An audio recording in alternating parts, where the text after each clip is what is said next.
Good, eve- good, good evening.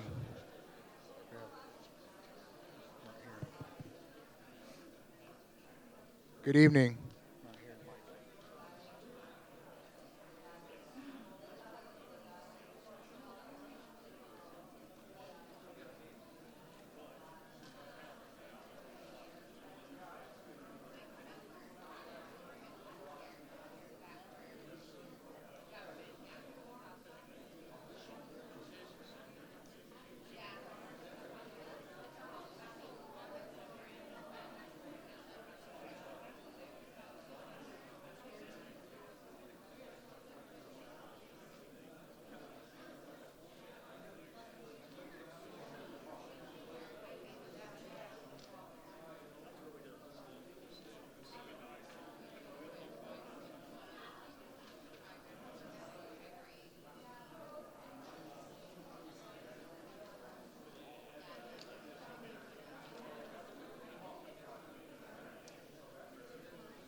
Good evening, ladies and gentlemen. It is now 6:01, so we would like to start. In the interest of keeping everyone on time, we would like to start. So if you could please find your seats, and we'll get started momentarily.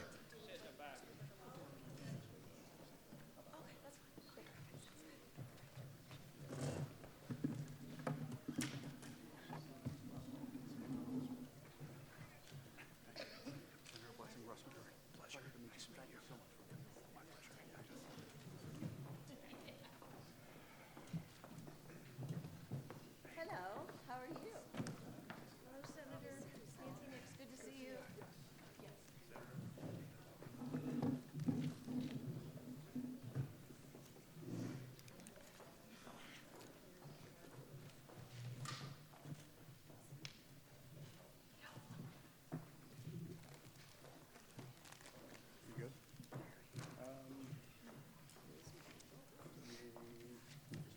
Yeah, no worries.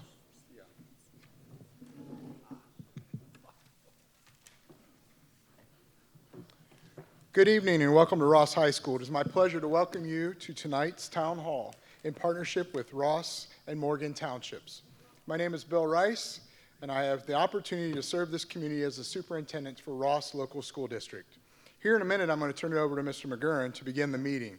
Prior to that, a bit of housekeeping for tonight's event. After Mr. McGurran officially begins this meeting and makes introductions, each of the local entities will have an opportunity to give a short speech or presentation, after which the public will have an opportunity to ask questions of the local representatives and officials present. We ask a few things. When you are asking questions, please be respectful throughout, both towards those present tonight and to the others for their time. Keep the questions short.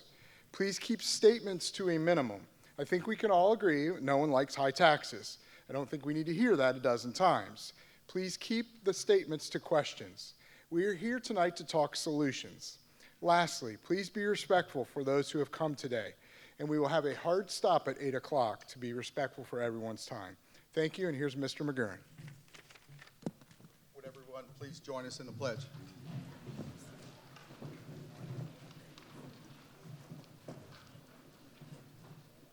I pledge allegiance to the flag of the United States of America and to the republic for which it stands, one nation, under God, indivisible, with liberty and justice for all.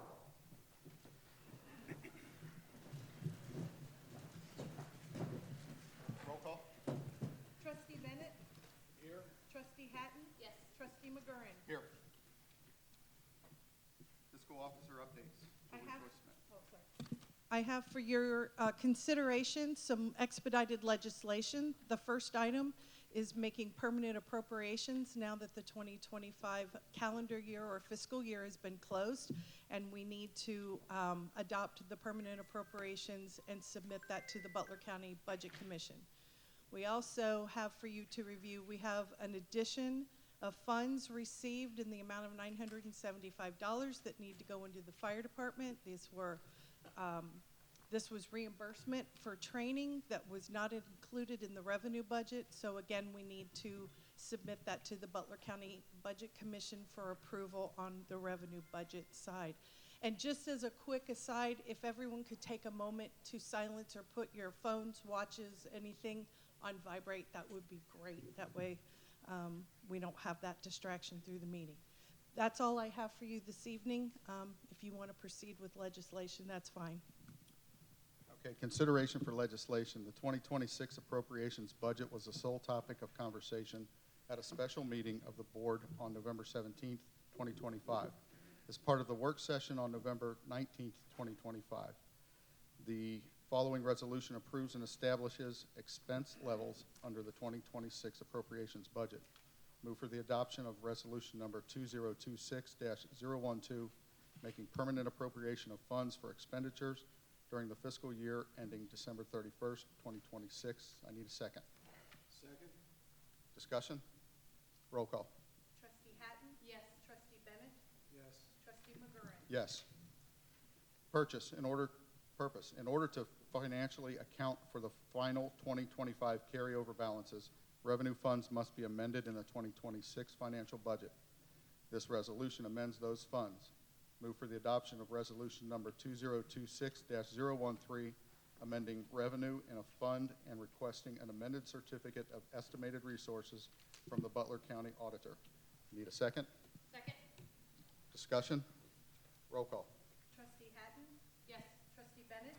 Yes. Trustee McGurran? Yes.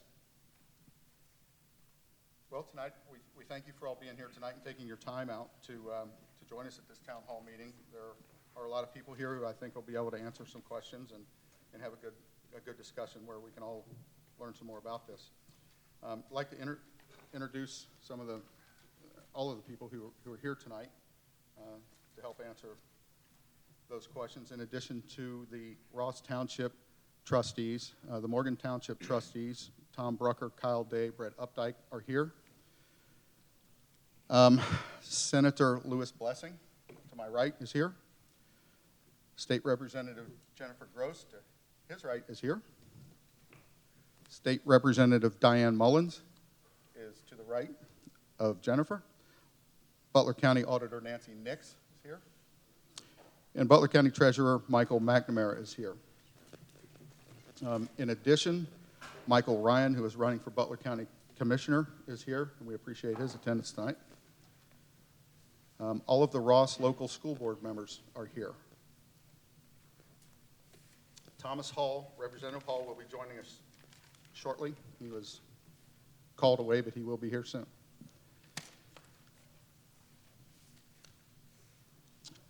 So we'll get started with a statement that I have to sort of open this up. And then from there, Dr. Rice will speak on behalf of the Ross schools. Treasurer Castater with the Ross schools will speak on behalf of the schools. And then Senator Blessing, Auditor Nix, Michael McNamara will have statements. And then we'll be able to open it up. And if anyone else has statements that you'd like to make. Ma'am.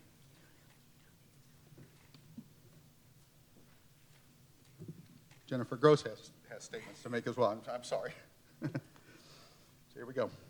We believe it to be beneficial for this community to have a town hall in which information can be given and questions can be asked about property tax reform. As a resident of Ohio, I share your concerns about property taxes at my home and my business. We've all heard the suggestions such as when you're 65 or when your house is paid off, you shouldn't have to pay property taxes. In my mind, those suggestions are unfair and burdensome to everyone else. Careful consideration must be given to the quaint, idyllic nature of saying, let's eliminate property taxes. We need to define with specificity what abolishing property taxes means. Simply abolishing property taxes does not fix the problem, and it may create more. And radical changes can lead to radical results. The questions we need to answer are, how does abolishment affect us? And do we polish the system we have or abolish the entire system? Township services are funded by our tax dollars, and in turn, the township provides residents with services such as roads, police, fire, EMS, and schools, among other services. The maintenance and repair of township roads is the most significant function of our township's road department, which also includes snow removal and vegetation control. Ohio townships receive a portion of the state's motor vehicle license fees and gasoline tax, as well as generating additional revenues through local taxation to fund road maintenance. Because of effective fiscal oversight by our road superintendent and this administration, for now, Ross Township does not have a road levy. The Ross Township Police, Fire, and Emergency Medical Services strive for and achieve the excellence that is paramount in today's world to meet the expectations of each of us. Each department operates within their respective budgets.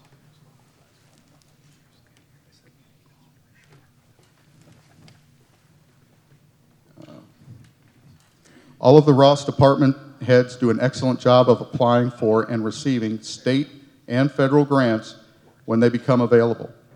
This saves Ross Township residents tens of thousands of dollars. Our township is statutorily required to submit our budget and receive approval from the Butler County Budget Commission. We are required to operate on a balanced budget. This township operates with checks and balances the same way all of you operate your homes and your businesses. Ross Local Schools is also a beneficiary of our property taxes. At the direction of Dr. Rice and our school board, Ross Local Schools continue to be the highest rated district in Butler County, and we all want that to continue. They are also required to operate on a balanced budget. Simply put, local governments and school districts are not permitted to deficit spend. It would serve us well when all levels of government are required to do the same. It is this transparency that the people we serve are able to look at our records and see that their township is operating with fiscal responsibility. So are we best served to polish or abolish? The elimination of property taxes will create a situation that makes it impossible for townships to operate in the manner and provide the services that you are accustomed to. It subjects the township to the state to fairly collect and equitably distribute funds back to us to then decide how to spend what we've been given from Columbus to operate our township and our schools. The state would collect your local money, most likely through an increase of sales tax or earned income tax, and then decide how much to send back to your township, a town in the case of many they have never heard of, with values that they are not directly linked to. When we need funding for our road, fire, police departments, would we need to go to Columbus to beg for money? That raises the question, are you comfortable with that distribution being done fairly and equitably without any future sharing of the wealth or a risk of diversion of funds being sent to other counties? Counties that include Franklin and Cuyahoga, with big cities and big budgets and wasteful spending. It's analogous to federalizing our state government and sending our state tax dollars to one centralized federal government agency. As we all know, state rights were a major issue in the mid-1800s. I'm sure our state and county representatives don't want someone in Washington, D.C. dictating to the state of Ohio and Butler County how to collect and spend Ohio State and Butler County collected tax dollars any more than we want Columbus collecting state tax funds and sending them back to Ross Township and Butler County. What are our alternatives if Columbus decides not to send us what we need?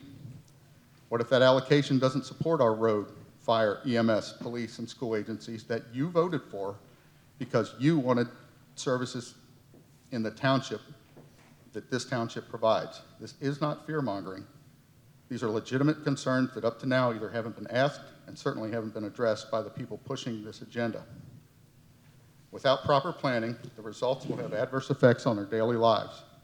As I stated, the money you voted for or against to operate your township will now be in the hands of elected officials that include large counties like Franklin and Cuyahoga. Your money should stay in your township.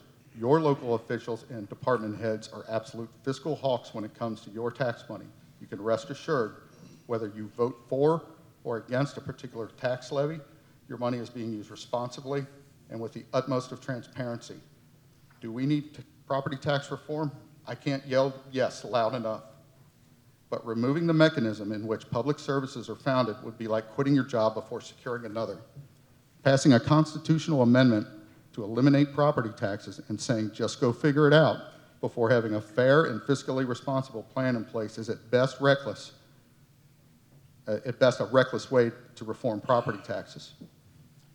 Public services will be funded by one way or another, either through a property tax, an income tax, or a consumption tax.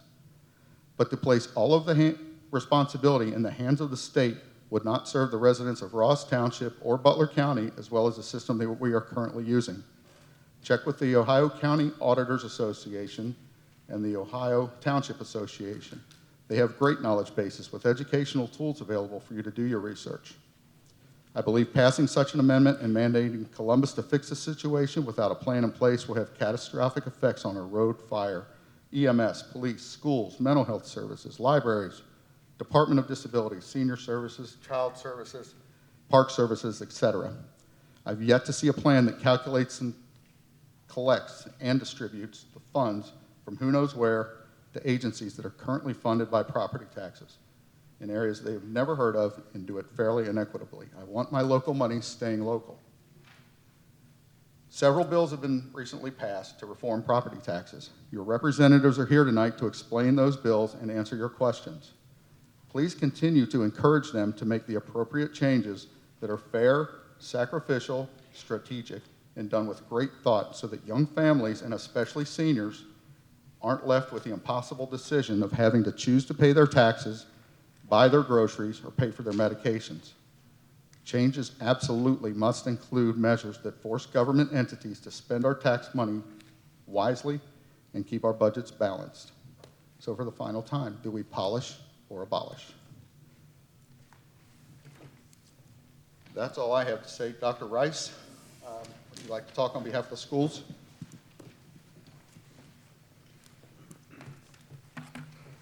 Thank you, Mr. McGurran.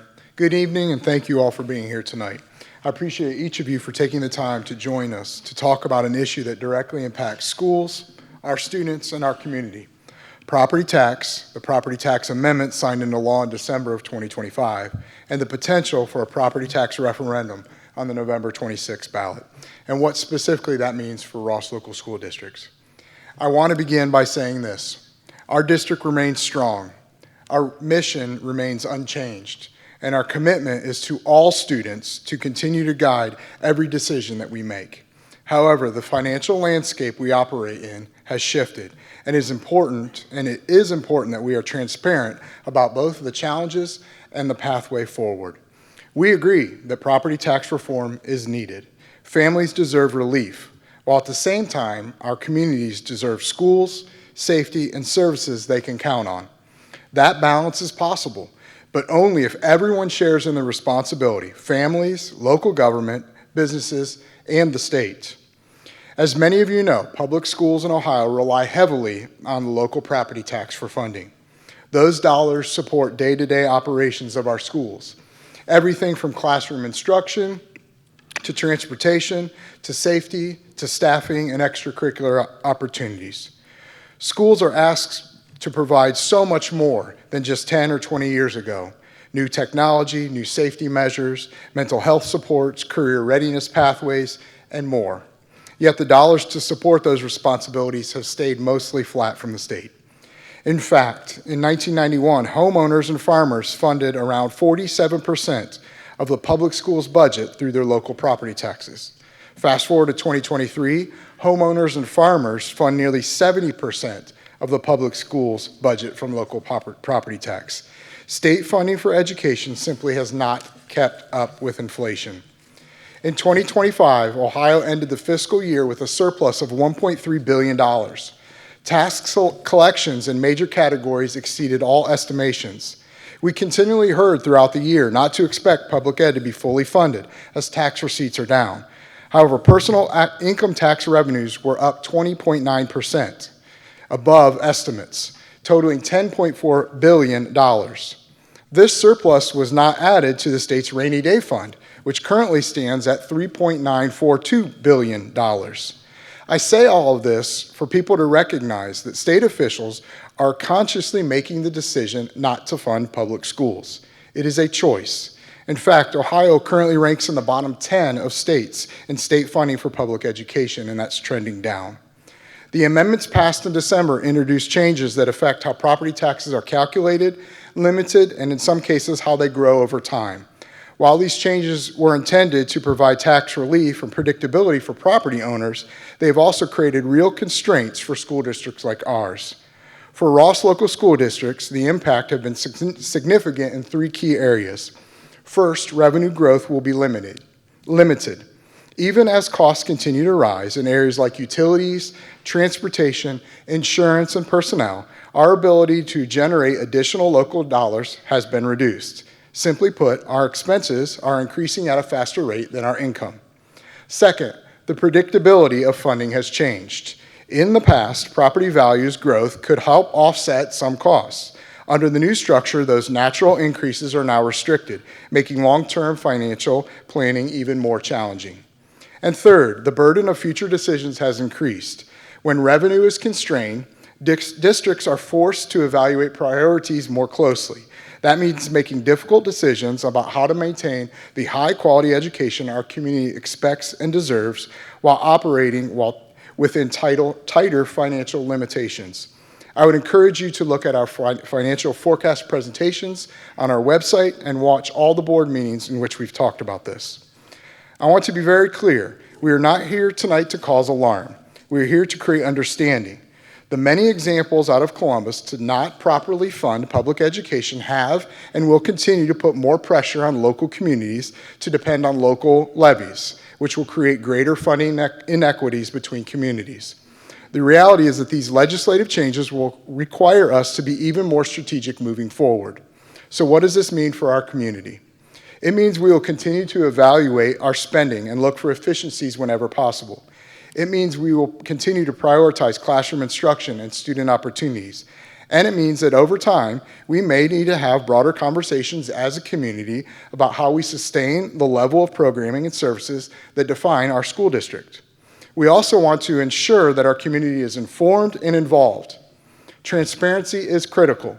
Tonight is part of that effort. It will not be the last opportunity for dialogue. Public education has always been a partnership between schools and the community. The strength of Ross Local Schools is not just in our buildings or our programs, it's in the people we support and who support us. In closing, I want to thank you for your continued trust, your engagement, and your support for our students. While the financial environment may be challenging, our purpose is not. We are here to educate, to support, and to prepare every student for success, and we look forward to working together as we navigate these changes. Thank you.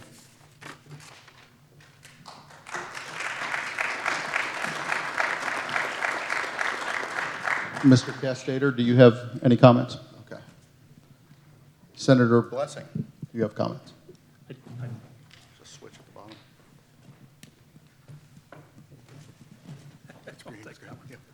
I was going to say it didn't come on, but I'll just use the fact that I'm from Hamilton County as an excuse that I can't work a microphone.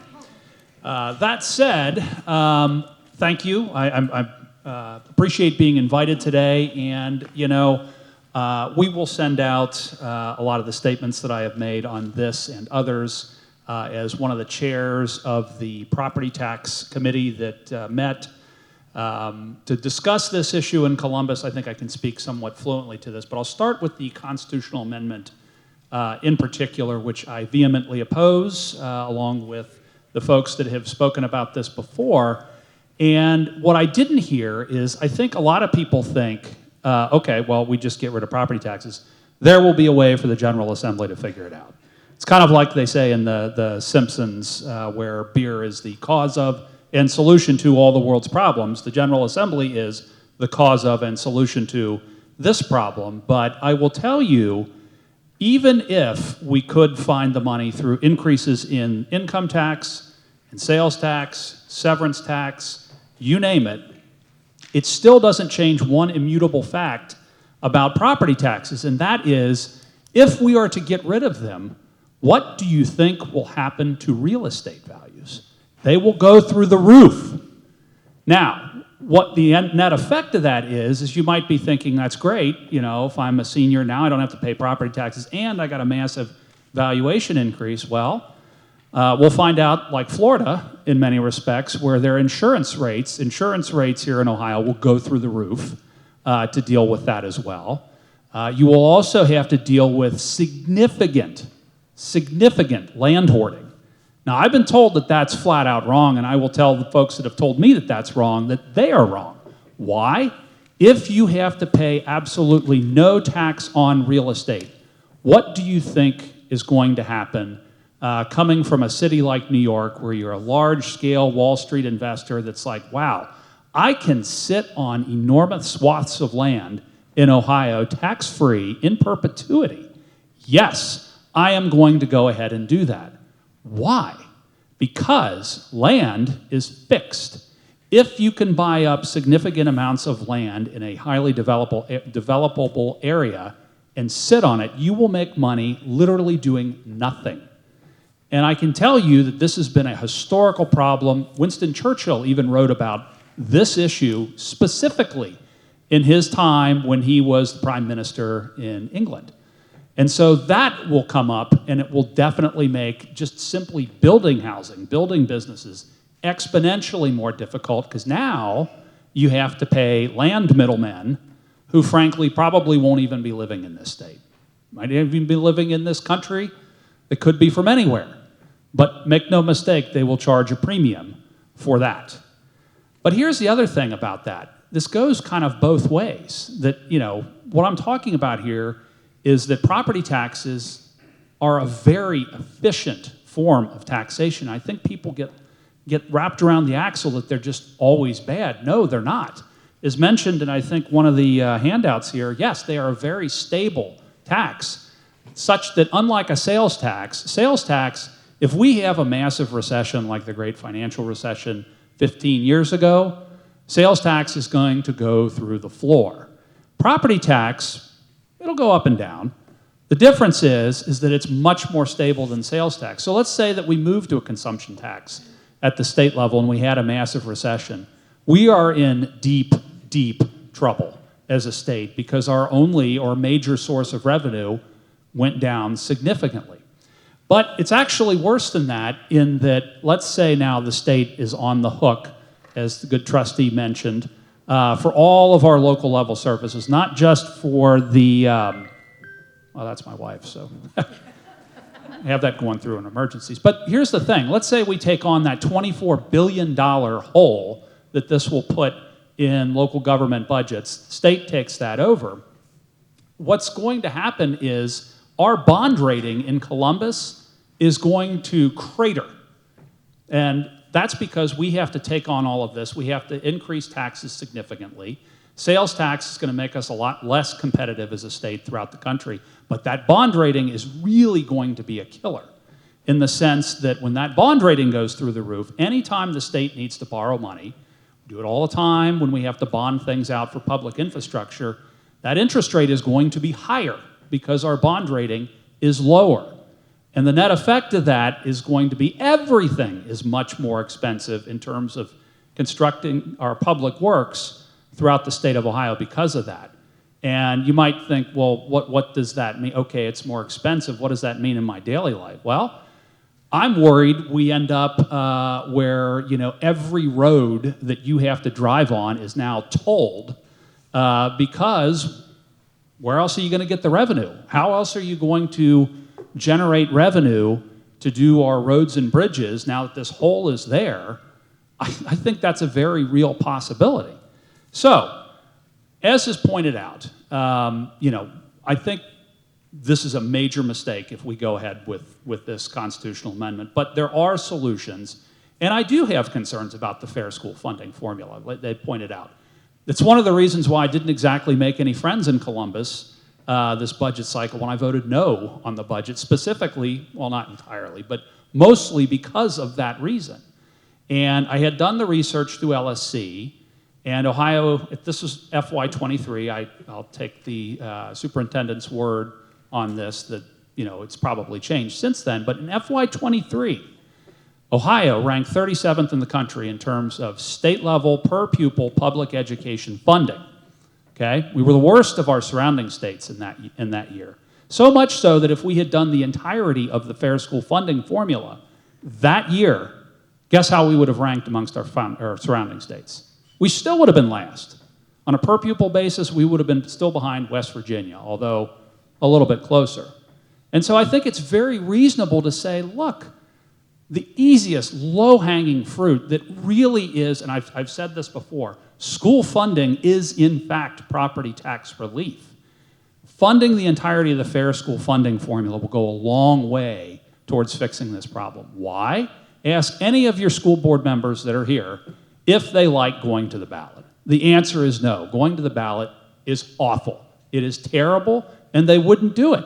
Why? If they can depend on more money from the state reliably, I guarantee you they will not be going to the ballot the way that they probably are now, given how things have shifted. And the same is actually true for local governments.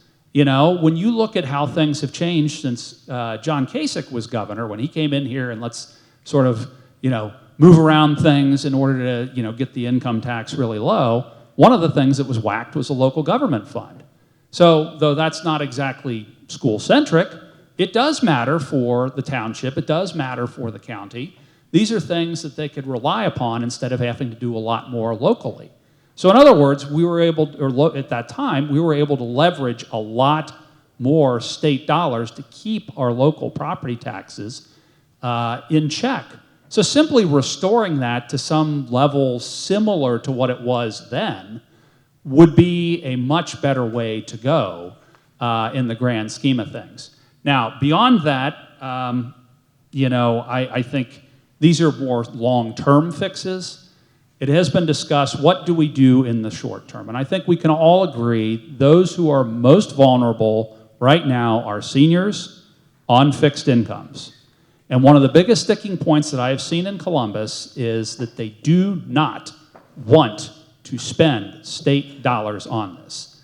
And that, I think, is a colossal mistake, because a direct spend from the state is the quickest way to deal with this, and it is actually relatively cheap in the grand scheme of things to do a modified homestead exemption, pushing out the income band with respect to who's eligible, as well as increasing the level of benefit that you get versus where it is today, which it frankly has not increased a lot compared with inflation from when it had started years and years and years ago. We did some work on that, but it was paltry in the grand scheme of things. That would be a great short-term fix. Now, the final thing that I will put out there, and might seem like a radical idea, but it is really not, is the concept of a land value tax. Go ahead and look up online, how economists feel about the concept of a land value tax, separate from property taxes, which, by the way, include land value taxes within them implicitly, versus income tax versus sales tax. Property tax, there's a tax on improvement. When you tax improvement, you get less of it. Sales tax, tax on consumption. When you tax that, you get less of it. Income, when you tax that, you get less business investment, you get less income for folks. But a land value tax, what does that mean? That means that you are taxing land. Well, land is fixed. And economists will tell you that it is the most efficient tax there is. And if we amended the Constitution for that, which is Senate Joint Resolution 7, what then would happen is we could decouple from these valuation increases. We would see more business investment, we'd see more housing, we'd see all these things that would occur from a land value tax without any of the hang-ups of the other taxes. And if we structured this right, it would actually work really well in the way that property taxes have worked in Kentucky and Pennsylvania. What these folks probably will not tell you, because it's not exactly a mainstream opinion and it can be somewhat controversial, is did you know that in Kentucky and Pennsylvania they do not vote on all of their levies? That's for the school board and the municipalities and townships and whatnot to do that. Why? Because they are the elected democratic oversight for that sort of thing. And there's always a thought, well, taxes are going to run away and go crazy. Well, they certainly have it in Kentucky, who have lower property taxes than we do. Pennsylvania a little bit higher. But, Pennsylvania is a more East Coast state. It's not unsurprising. It's not by a lot. But having that flexibility at the local level, what did it do? Well, they are in control entirely of their finances. And beyond that, then comes that bond rating again. If they ever got into trouble, they know that they can raise money, or if their taxes are too high, they can lower them at will. Their bond ratings are in much better shape because of that. Ohio could do a lot more if we are willing to consider those things. Again, entirety of the fair school funding formula, getting the local government fund correct, going after something like the land value tax, and yes, the state-funded modified homestead exemption. I think if you did those, if we did those 4 things, we could put this behind us. Thank you. Thank you, Senator.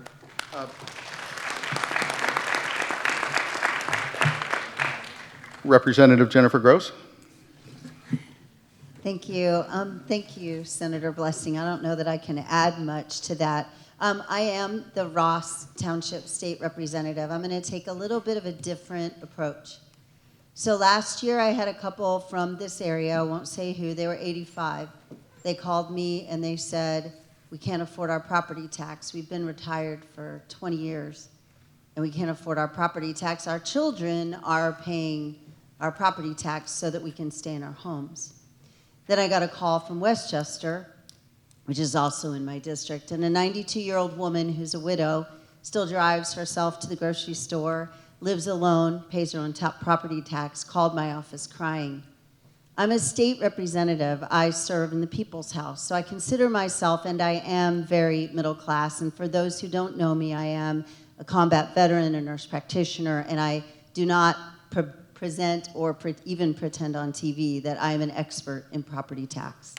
But when a 92-year-old woman calls me crying and saying, I can't afford to stay in my home, I'm hearing and I'm listening, and I've heard this for 4 years. In fact, our auditor, and I know we're going to hear from Auditor Nix now, but our previous auditor, Roger Reynolds, fought the valuation years ago and lost, and this has been a long, long issue, way before I ever got here.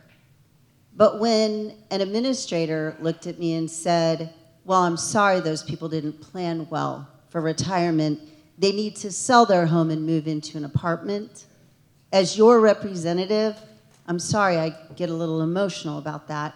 I feel like the woman who paid for 70 years her property tax in our district, to Lakota schools in that case, that she's paid her fair share. And that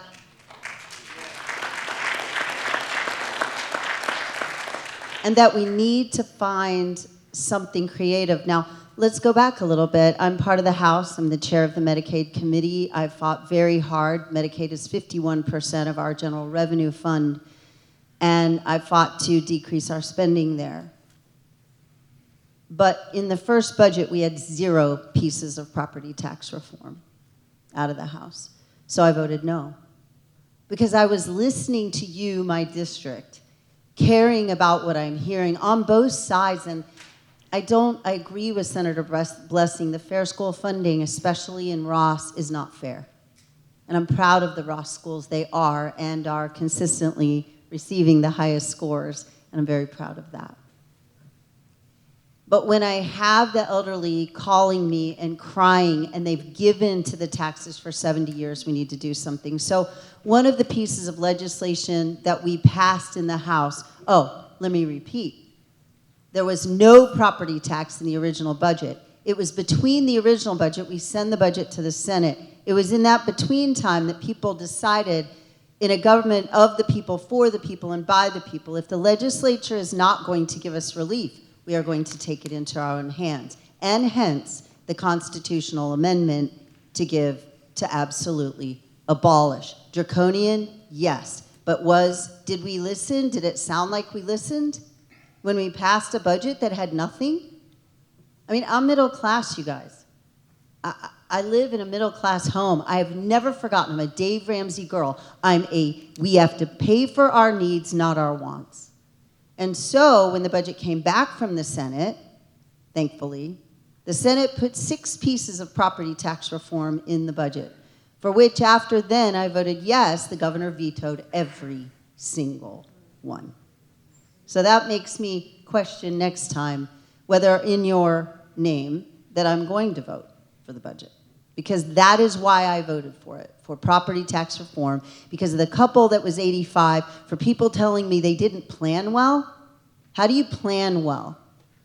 We are paying, and remember that property tax stays local. It all stays local, none of it goes to the state. About 60, average in the state, 60%. My district, about 65% goes to the schools of property tax. So I just wanted you to know that. So I voted yes the second time. We did pass a piece of legislation that gave our commissioners they had the ability to do it before, but now we put it in statute that they had the ability to double the homestead exemption.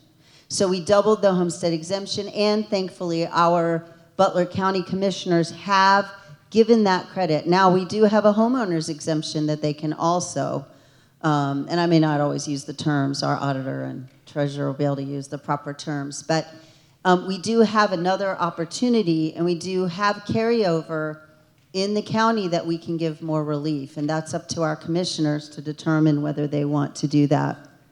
So I guess what I want to say to you is that I listen and I'm hearing there is no perfect solution, but I want to hear from you. If you feel that you are paying the absolute accurate amount of taxes, then I want to hear from you.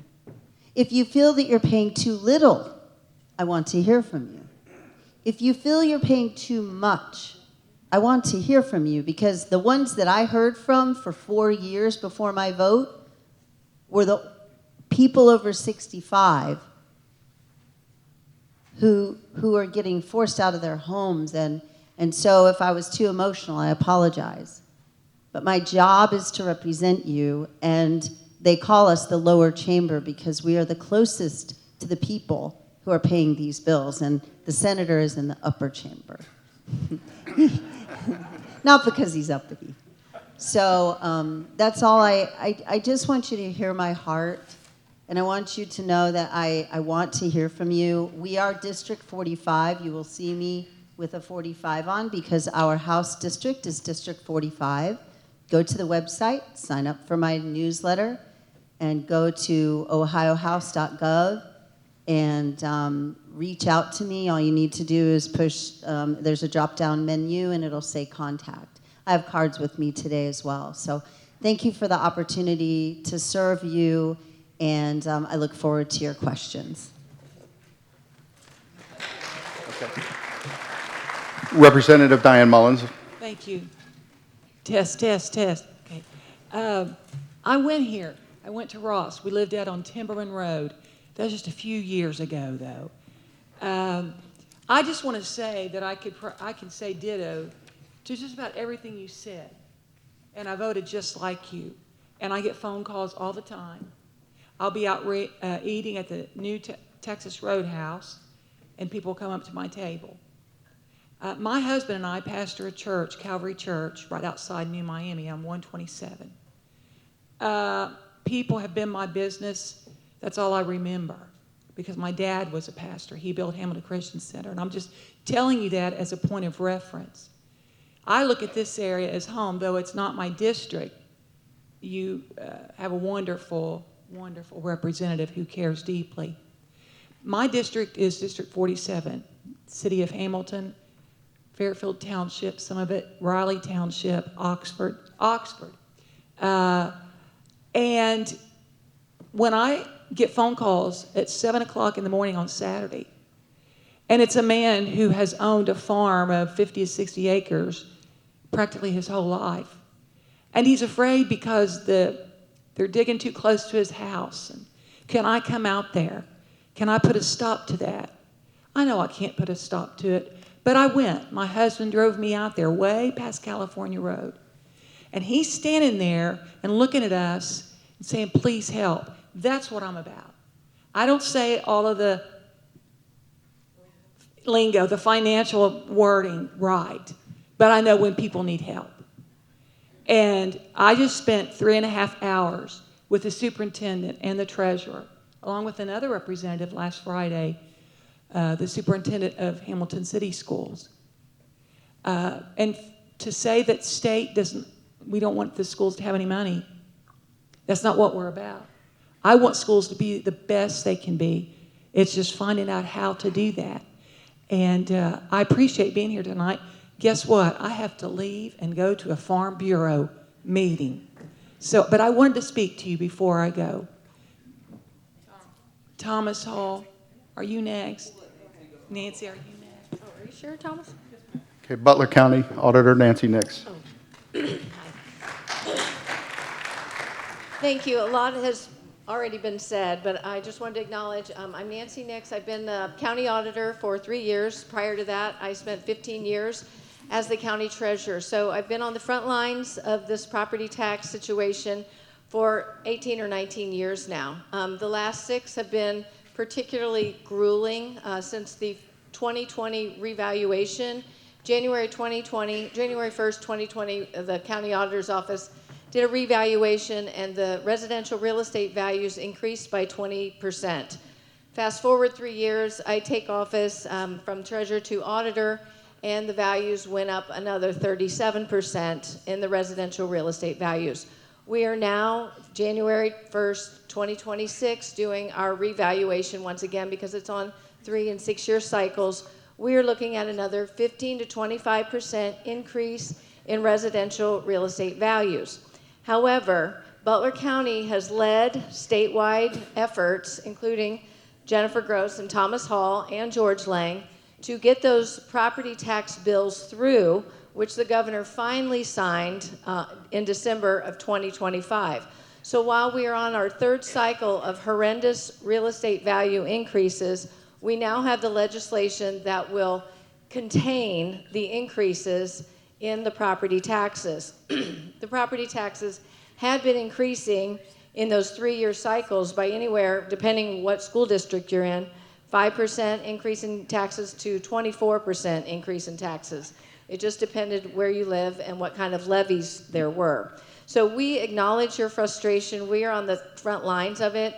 We are just an arm of the state of Ohio. The legislature, they make the laws and we administer. The treasurer's office and the auditor's office. We assess the values, calculate the taxes, hand it over to the treasurer for billing and collection, and then we distribute the funds to all the local districts, school districts, social service agencies, townships, all of the local government services that we all depend on. That is the money that stays local that the auditor distributes after collection. I will say all states in America have property taxes. There are efforts underway to eliminate or reform throughout the country because people are fed up with this inflation in the real estate market, causing their property taxes to make living in their homes unaffordable. Ohio's had a property tax for over 200 years. We are very heavy on our property tax burden. We are 8th in the whole country with property taxes in Ohio. But as we have said, taxes do stay local. They pay for your school districts, social service agencies, and your townships, EMS, parks, fire, what have you, all the services we depend on. People get very upset about levies passing, but I will tell you, the auditor's office, we do not put the levies on. We are asked to put the levies on.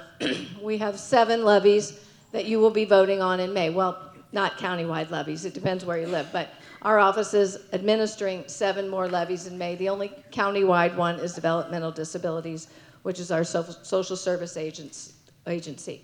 The pros of abolishment, I try to break it down into pros and cons. Obviously, taxpayers save, and there is forced waste reduction. There is forced cuts to services with the abolishment. I mean, there are cons. You save money. But, I mean, there are pros. You do save money. The cons, though, when you talk about $24 billion in property taxes as opposed to $14 billion in sales tax and $10 billion in sales tax statewide, the $24 billion spent on property taxes is the beef of what you're paying for local government services. That is everything. It's the whole kitten. There is no plan. If the abolishment goes through, there is no plan.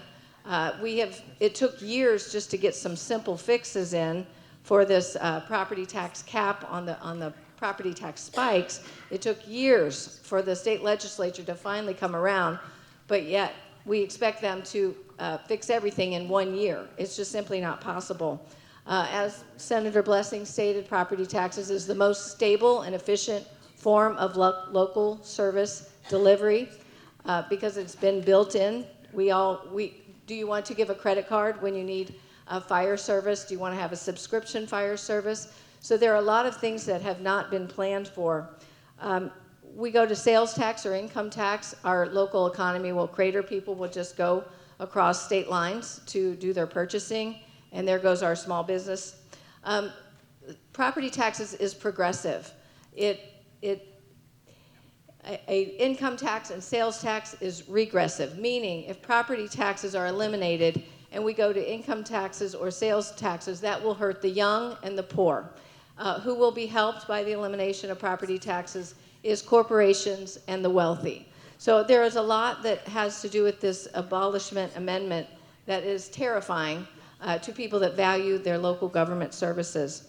I do want to say I've got two staff members here. David Brown is in the back and Chastity McAnulty. David is the one who, when you contact the auditor's office through our emails, he gives very thorough, descriptive answers. Appreciate him greatly. Chastity has the responsibility of calculating all the real estate tax bills. So if you do have questions that delve into it more deeply, I may have to call on Chastity. We do a lot of different things in the auditor's office. Property taxes is just one of many. So I thank you. We will be here for questions, and I appreciate you being here tonight.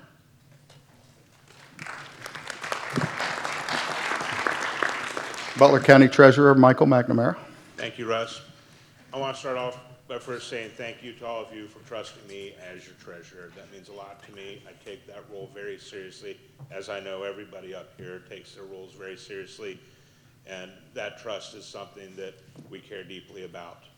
And so know that when we're talking to you about what we're trying to do, we're paying the same taxes. Actually, mine might be a little higher because I live in Westchester. But I live in the same neighborhood as Jennifer Gross, and by and large. And, you know, abolishing property taxes seems like a very simple solution to a very complex problem because our property taxes are complex, and that's part of the problem. If I ask this question right now, raise your hand if you can be conversant and explain to me the 20 mil floor. I'm not seeing a single hand. Oh, okay, person who works for Nancy Nix, expect that. But that's part of the problem. You know, I was at one of our commissioner summits about property taxes a couple months ago, and I put up a list of tax terms that are Greek unless you are in this every single day. And that's part of the problem is our taxes. The people who have done this over decades know that you're smart. And so that's why I believe, it has become so complex. And taxes should not be complex. They should be easy. When you vote for a levy, in my opinion, and it says you're going to pay 4 cents a day for this if you own a $100,000 home, then it should never go up from that figure that you've been sold when you voted for that levy. My opinion. I listen to a lot of people. I get a lot of correspondence in my office, a lot from Ross. There's people here who are having trouble. They're on a fixed income, have been for 30 years. They paid their house off, and they could pay their taxes 30 years ago, but they can't pay their taxes now. They have medications. They can't pay their medications, and now there's maintenance on their home that they're starting to defer. When this keeps going on, and we keep squeezing them from the top with taxes, and they defer their maintenance, at some point, that house will transfer ownership. Whether they pass, whether it becomes too much for them, at some point, that property will transfer. And when it does, if they have deferred maintenance for so long, it now becomes all of our issue to deal with because it's taxpayer money through the land bank that addresses these issues of dilapidated housing. Now, I think I'm the only treasurer in the state of Ohio that went down and talked to the people who were gathering signatures for the petitions. Nice people, smart people, people that understand taxes. And they know what they're doing, or they believe they do, when they're asking people to sign these petitions to get rid of taxes. To an extent, they do. And I might sound like I want to get rid of property taxes. That's not the case. It is a complex problem. This is an easy solution. But if we do that, you are still going to expect services that are currently paid for with property taxes. Our police, our fire, I'm not willing to give that up in my township. Somehow that's going to be paid for. I will pay for that out of my own pocket if property taxes go away, but I don't know that everybody can. And that those services will need to stay. They will need to be paid for somehow, EMS. And without those services, you won't get insurance for your home. Without insurance for your home, you can't get a mortgage or keep your mortgage. Your bank is going to call the mortgage because they can't protect the asset that they're financing. So, you know, the issue, though, speaks to the very soul of America. America was built on a good old-fashioned tax revolt. And if we don't address this, even if this makes the ballot and it fails, or it fails to make the ballot, this conversation is not going to go away. Government is going to have to change the way it does business. You keep hearing, oh, if you get rid of property taxes, that will leave a $24 billion hole. Well, the people that are trying to get rid of property taxes say, yes, that's $24 billion we don't need to be spending. You need to figure out where the cuts are so we didn't have to do this. And so government does need to figure out how to do things a little bit differently. Now, as treasurer, I can't decide how that's going to be meted out for everybody. But this conversation is not going to go away. People are feeling the crunch. I'm a big property rights person. If you want to buy property and sit on it and do nothing with it, that is your choice, that is your property. That should be what you decide to do with it if that's what you want with what you own.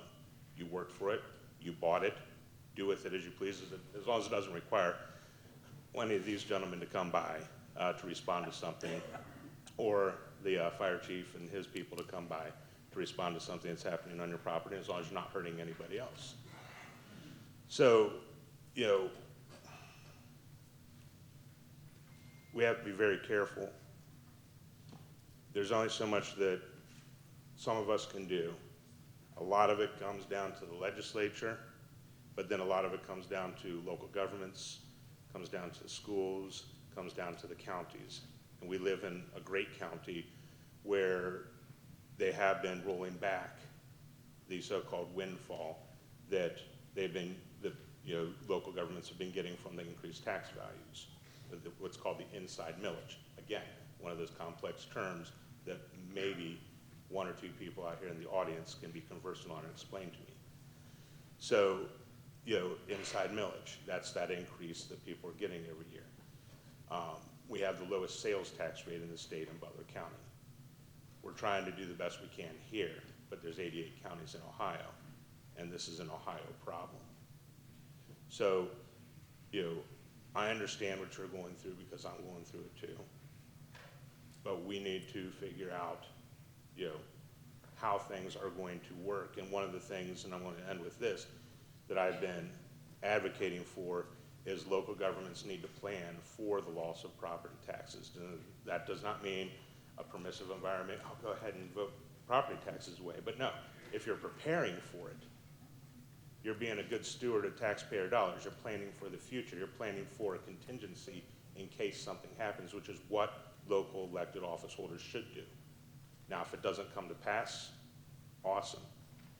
But that shouldn't be a permissive environment for you to keep spending the way you have been, because it could come back again. And if we're planning, we can be conversant on, okay, yeah, we actually have waste here. We have waste there. And so, you know, I've written numerous op-eds. My most recent one is about planning. I was called by the Cleveland Plain Dealer yesterday. It was an op-ed that was in the Enquirer. They want to now run it in Cleveland. So that is a message that is gaining steam throughout the state of local governments need to plan, period. So thank you very much. I appreciate everybody being here. I'm looking forward to hearing to what you have to say. And to Treasurer McNamara's point, we have begun that plan. Our fiscal officer is very good with those type of things. So we did start that. I hope other townships are going to follow it. We'll hear from Representative Thomas Hall, and then we'll open it up for questions. Well, good evening, everybody. I thank you, Russ, for the invitation and for the opportunity to speak with many of you tonight.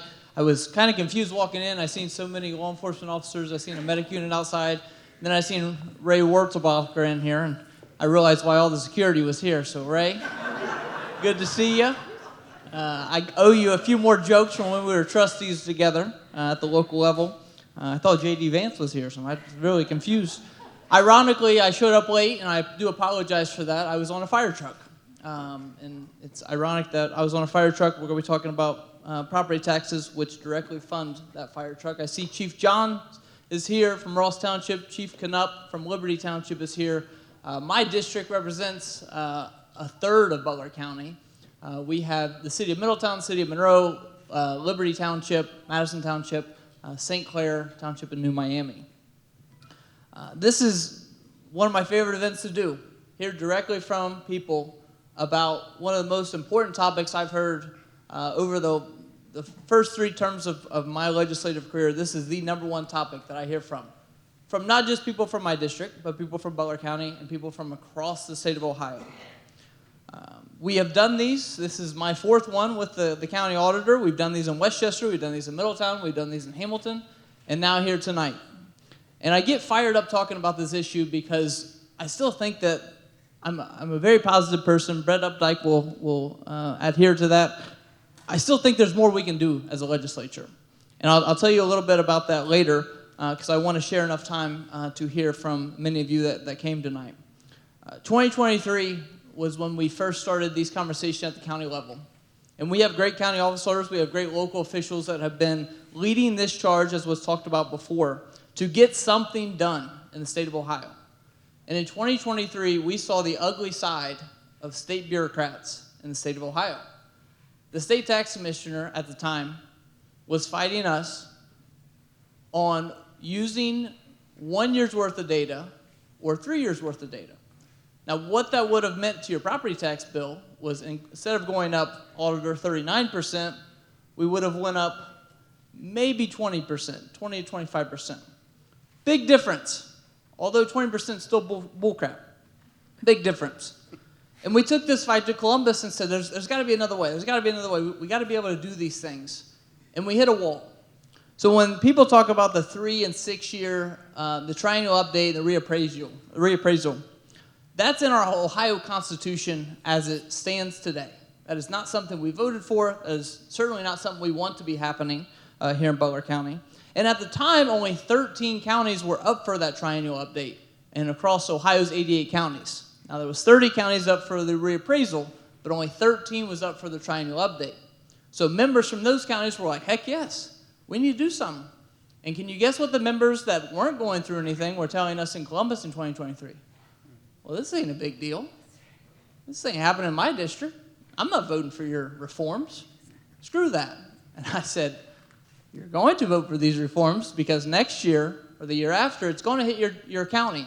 And eventually you're going to come to me and say, hey, we should have done this before it hit my county. And nobody listened. And everybody felt the effects of not doing anything in 2023. Now, politics did get in the way. I will not talk about that, but politics did get in the way in certain levels of government and the leaderships in our chambers. But I stand before you today, excited about the progress we've made. But when people ask me, you're a firefighter. Do you want to abolish property taxes? Hell yeah, I want to abolish property taxes. When they say, well, that funds what you do. It does. You're absolutely right. But I got to get my colleagues, like Representative Gross, who agrees with me on probably 95, 98% of things, and Representative Mullins, I got to get my colleagues to do something. And until this property tax amendment came to our offices and came to conversations in our caucus, we have 65 Republicans in the Ohio House. We have 34 Democrats that represent. We all represent around 120,000 people in the state of Ohio. All different districts, all different makeups, all different beliefs, all different backgrounds. I use this property tax amendment because we need to do more for our senior citizens. I have 2 bills right now that we have still yet to take action on that we introduced last GA. We introduced this GA. One of them is even with the minority leader of the Ohio House. One is House Bill 103, deals with the homestead exemption. Our homestead exemption here in Ohio is a joke, ladies and gentlemen. We have not done anything with homestead since 2009. Arguably, we did something, Senator, I guess we could point out, we tied it to inflation and let it go up a few percent. But arguably, we've not done anything on homestead. And that's bullcrap. The second thing we've introduced, House Bill 156, this General Assembly. It's common sense, in my opinion. And it allows for seniors who are above 70 years old, who make under $70,000, receive under $70,000 a year, their property taxes are capped going forward. If we can't get rid of property taxes for seniors who have lived in their houses their whole lives, who have worked their whole lives, who have contributed to these communities, I think a lot of people forget that point, is these people contributed to these communities. And they've helped build the communities into what they are today. And now we're saying, well, if you don't pay your taxes, you got to get out. That's bullcrap. And that is not the way that taxes should be set up in the state of Ohio. So we're working on that piece of legislation as well. But one of the things that continues to struggle with our conversations is Butler County is a leader in a lot of things. Representative Gross talked about Butler County Commissioners. They were one of the first counties to double the homestead exemption when we offered that through the state's budget. The governor was talked about, vetoed everything property tax related. The governor's gone, and 8 months, 2 weeks, and yes. This is God's honest truth. This is the God's honest truth. He came to New Miami High School last week, and he came the day after, right when Miami lost their tournament game. He said, I come to your district, and Miami loses. I said, it's the first time in 6 years you've been here, Governor. Thanks for coming. Why don't you talk to some of my people about their issues? Because in his State of the State, he didn't talk about property tax. He didn't talk about energy. He didn't talk about data centers. He didn't talk about insurance. He didn't talk about any of that stuff. We are excited about a new governorship, and I know I have to be politically correct here. An Amy Acton governor from the Democrat side versus a Vivek Ramaswamy is 2 different governors. And the visions for both of them are different, and that's okay. But what we're working on right now is we have to do more as a caucus, and we have to do more for our people. I won't get into anything else. I want to allow for the questions. I'll maybe get into some of this after. But another disconnect we're seeing in Columbus is, 2023 we had this issue. 2023 we went to all these communities. We tried to educate people on property tax. Liberty Township is in my district. Chief, you got one of the best fire departments in the county, in the state. Hell, I love you guys. You guys do a great job. Chief John, same thing. I struggle because I don't want to see those things go away. Because I know what you guys do each and every day in this county. And I know that matters. And seconds matter. And I've seen that more now working in the fire service than ever before when it comes to coverage. But when I look at the way we're going in the state of Ohio, I worry that if there's not something out there to hold us accountable, which I agree with, we should be held accountable. I worry that we will get off track and we will start to not focus on these very things that I've talked about before you today. When we talk about taxes and levies, I know that there's a very important levy on the ballot coming up, and for our developmental disabilities levy that is coming up. But when we talk about the entire state of Ohio, when we work on policy, we have to get people from Youngstown, we have to get people from Lucas County, Toledo area to vote on our things. And every time we've brought forth property tax reforms previously, they said, 80% of levies are passing. It's not a big deal. I disagree. I still think we could do more, but that is the truth, ladies and gentlemen. When you look at November 2025, over 70 to 80% of levies that were on the ballot passed. I think there was maybe 1 or 2 here in Butler County that did not pass, unfortunately. But we have to continue to press and hold lawmakers accountable for reforms that are going to impact our lives going forward. What we did in December of last year was hopefully make 2023 never happen again. And you might say, well, the county auditor just said our values are going up again. Going forward, we hope that never happens again. The reforms we put in place, we did my House Bill 28 that got rid of replacement levies that people were putting on the ballot to raise people's taxes by saying, well, it's kind of like a renewal levy, but it's actually increasing your taxes. We got rid of that. We also put in legislation to deal with the 20 mil floor. And I think that's where a lot of these conversations with school districts, I went to public school, I went to Madison local schools, really had a great experience, but my public schools are a little concerned, and I can't speak to Ross. I'm sure they have great public school leaders, and Ross is a great public school. Representative Gross, I'm jealous. They're the best, she says. And, I had a meeting with them, and I'll end with this, but I had a meeting with them. And I won't say which school district, but this school district, before I took office, was receiving about $6.5 million from the state, from state share of funding. This is my first meeting I ever took when I got elected, 2020. And they were capped. Can you guess how much money they're getting now from this fair school funding model that the state puts out? They're getting close to $13 million. So they're getting double. So I met with them. And the fair school funding model, I know was talked about with Senator Blessing. It's not fair. I don't know why they use the word fair. There's 179 school districts in the state of Ohio that actually lose money. I have one in my district that loses money. The rest of them do really well. But the school district, who was getting $6.5 million just a few years ago, now getting $13 million, they met with me and they said, you are causing us not to look at building a new school. You are causing us to look at laying people off. And I said, how the hell am I doing that? I said, I don't have that much power as a state representative, but I do want to know more. And it comes down to what the state requires, but also the truth about what we're actually talking about. So it deals with forecast versus funding. So you see in the news like Hamilton City Schools. Hamilton City Schools, I have some notes from this that I want to share with the group. Hamilton City Schools talked about $10 million in cuts.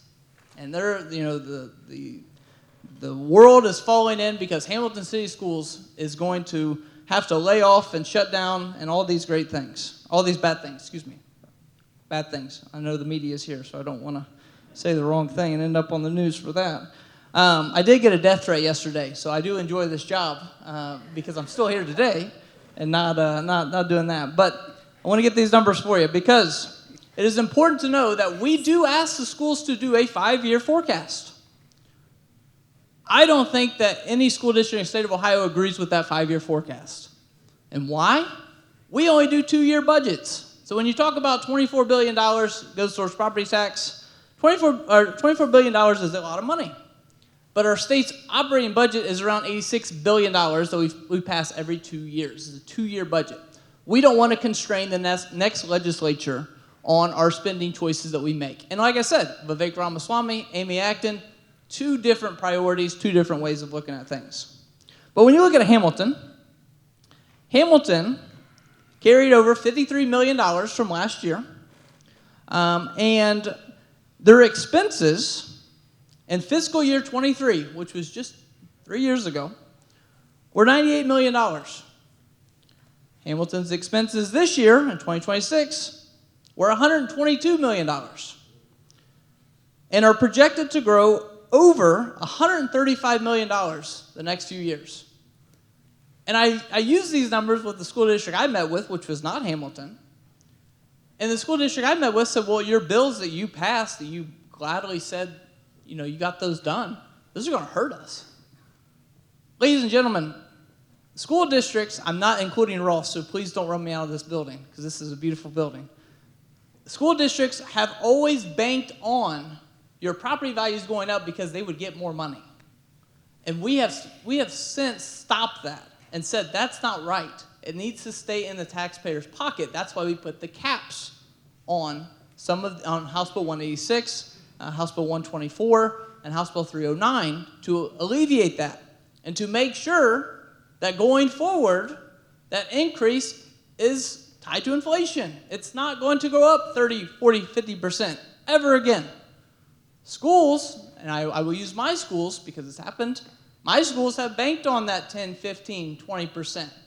So that's when you see these school districts saying, oh, you know, you're cutting our funding by millions. That's not true. We gave Hamilton the same amount of money as we did this budget as we did the last budget. That's not a cut.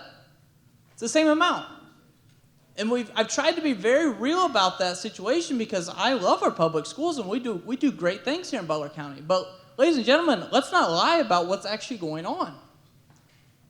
We're cutting the forecast because we're putting more money in the property taxpayers' pockets. We're not cutting funding, we're cutting the forecast for the future. And that's an important point to point out as we have these conversations. And I, again, appreciate the opportunity to be here. I look forward to answering any questions. I'll hang around after, again, apologize for being late. Hang around after if there's anybody that we didn't get to answer their question. Thank you to everyone who spoke tonight.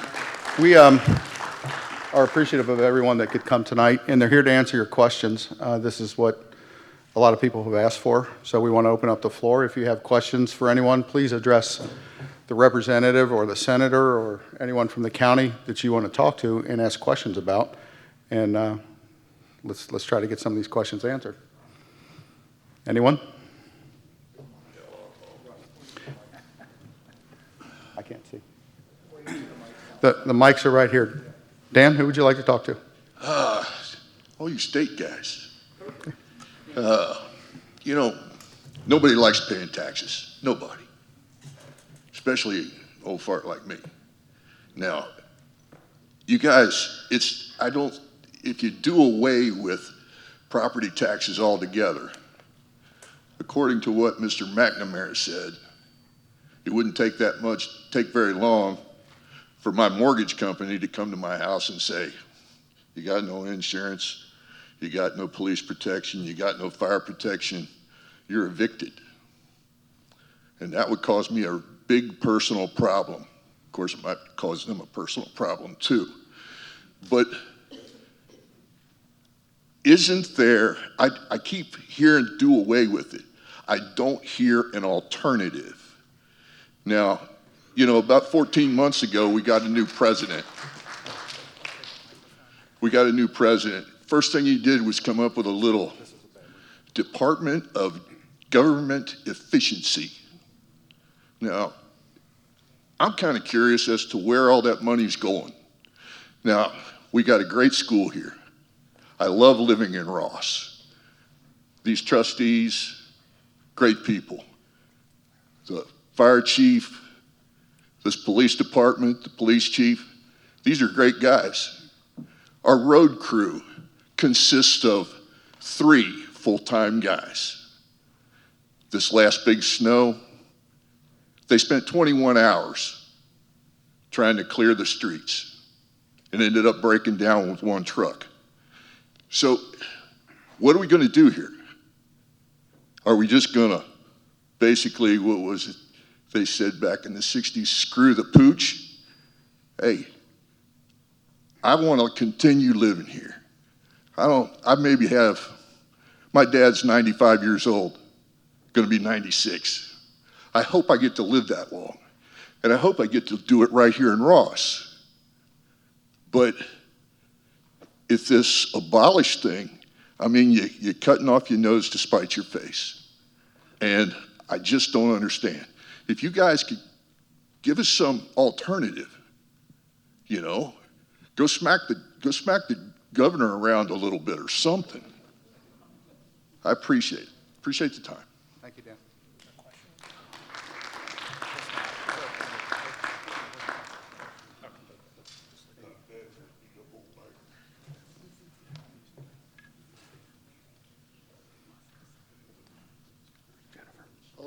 My name is Dave Westridge. I've been a Roshan for about 26 years. I got a couple comments and a couple questions. In 2023, my property taxes went up 43%. That's an extra almost $2,000 a year. Your values or your my value? Well, the taxes went up by the same amount, percentage-wise. Okay. The values could have gone up Okay. 43%, but the taxes would not have. Well, my taxes went up almost $2,000 a year.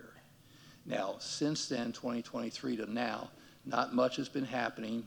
The homestead, doubling that takes a small dent out of that, but I'm going to be paying that extra $2,000 forever. If the taxes go up 15 to 20%, again, I'm going to be paying that forever. Even if you cap it due to inflation, I don't know how close that bill is to pass, and it's still in the House. Is that correct?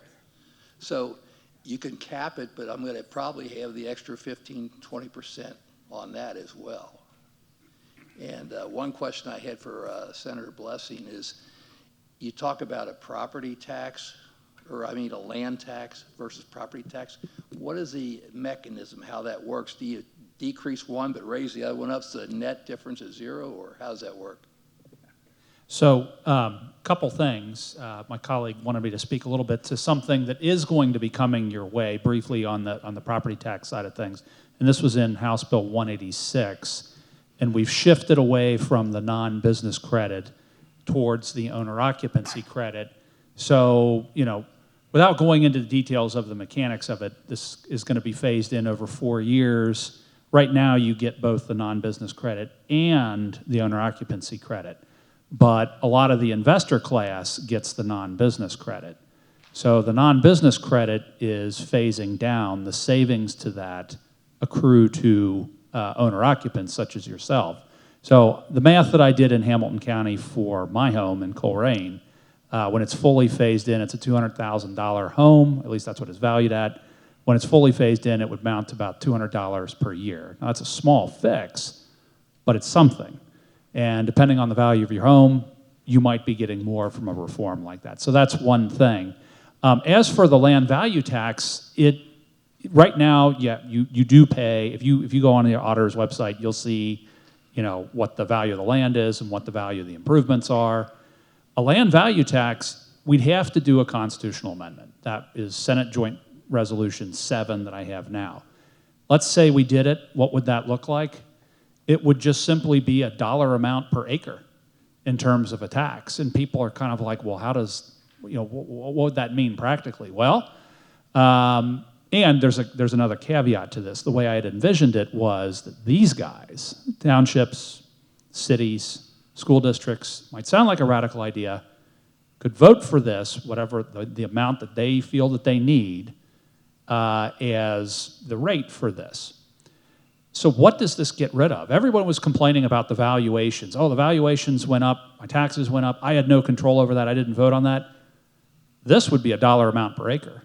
Valuations can come and go, totally doesn't matter, because it's a dollar amount per acre set by these guys. So it just continues moving forward. Beyond that, and I thank my colleague for bringing this up too, there's been a lot of discussion about high cash reserves from whether it's local government or a school district. If you did something like this and let them vote for it directly, there's no need for that high of a cash reserve. They have a high cash reserve now because of the uncertainty that if they put something to the ballot, yes, they do pass relatively often, but they don't know. They can't bank on it. So like any good conservative organization, they're going to say, rather than go into fiscal emergency, we're going to make sure we have a nice cushion to ensure that if something goes south, we can handle it, because the alternative is we have to go to the ballot. Beyond that, levies would be a thing of the past, and bond ratings would go up. So CAUV, this would actually be better than CAUV in the sense that CAUV is based on commodity prices, and those can fluctuate for farmers. But if they had a flat dollar amount that only their elected officials could increase or decrease, that's totally not a thing either. That's just one alternative to solve this at the local level, as opposed to a lot of the mess. We talked, Treasurer McNamara talked about the confusion of the property taxes. That all goes away with a land value tax. And right now, part of the difficulty of the property tax system, we would like to be able to fix a lot of this in Columbus, but there is such a mismatch between what's in the Constitution and what's in statute that we can't easily fix a lot of things with that. So, you know, I do think moving to a land value tax is definitely a good alternative to this. It's, you know, economists on the left, even economists on the right, Milton Friedman talked about how a land value tax is a spectacular tax, although his wording was the least bad tax. So I take that to mean spectacular from his way of thinking. Okay, Yeah, again, go ahead. though, if you have a land value tax and you raise that up enough Yeah. to compensate for what you don't have in property taxes, does it really do any good to people paying the tax? Yes, actually it does. A couple reasons. One, let's say that you had it go that way. One, as I had mentioned before, our property taxes are a tax on land and improvements. When you tax improvements, you get less of them. So what happens with a land value tax is, hey, you can improve your land without ever having to pay a tax on it, and it spurs a lot of economic development for that sort of thing. But beyond that, I think you win, all things considered equal, if these guys had the ability to directly by majority board vote do a land value tax, their bond rating would go up, absolutely. So the cost of borrowing money would be cheaper. You could have a lower rate because of that. The cash reserves, the certainty that if you needed revenue, you can get it, means that having some of these high cash reserves, as my colleague mentioned, is like 130% of expenditures, could go down significantly. And I know it would, because the General Assembly does this right now. We have the rainy day fund, and then my colleagues would brag about how, well, you know, our rainy day fund compared to our budget is tiny compared to what these local governments do. Well, of course it is. We can levy an income tax, sales tax, CAT, severance tax, any of these things by majority vote, and that's that. So our certainty is high. So I think they would be able to ultimately return a lot of those cash reserves because they're not needed as much anymore with something like that. So is it really the end-all, be-all? No, of course not. I think the other big part of this equation is the fair school funding formula and support from the state, because we have an economy of scale that Ross Township and the schools simply do not have. And we can come in and help and relieve a lot of that local pressure, because that's what's ultimately happened over these past 15 years. Whether it's school funding not keeping up where it should be, as I mentioned before, we're 37th, we're the worst compared to our surrounding states, the local government fund going down. In fact, one little insidious thing that was going on was the property tax rollbacks from 14, 15 years ago. We used to, you know, do a lot more in terms of state level matching.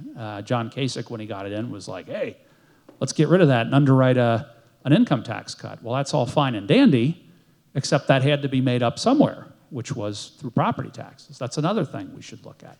What I'm saying here is that we do something like a land value tax to fix things to some degree locally, to simplify things, but then bring in the state's economy of scale on things like the school funding formula, local government fund, property tax rollbacks and the like, and the pressure to have higher property taxes locally goes down.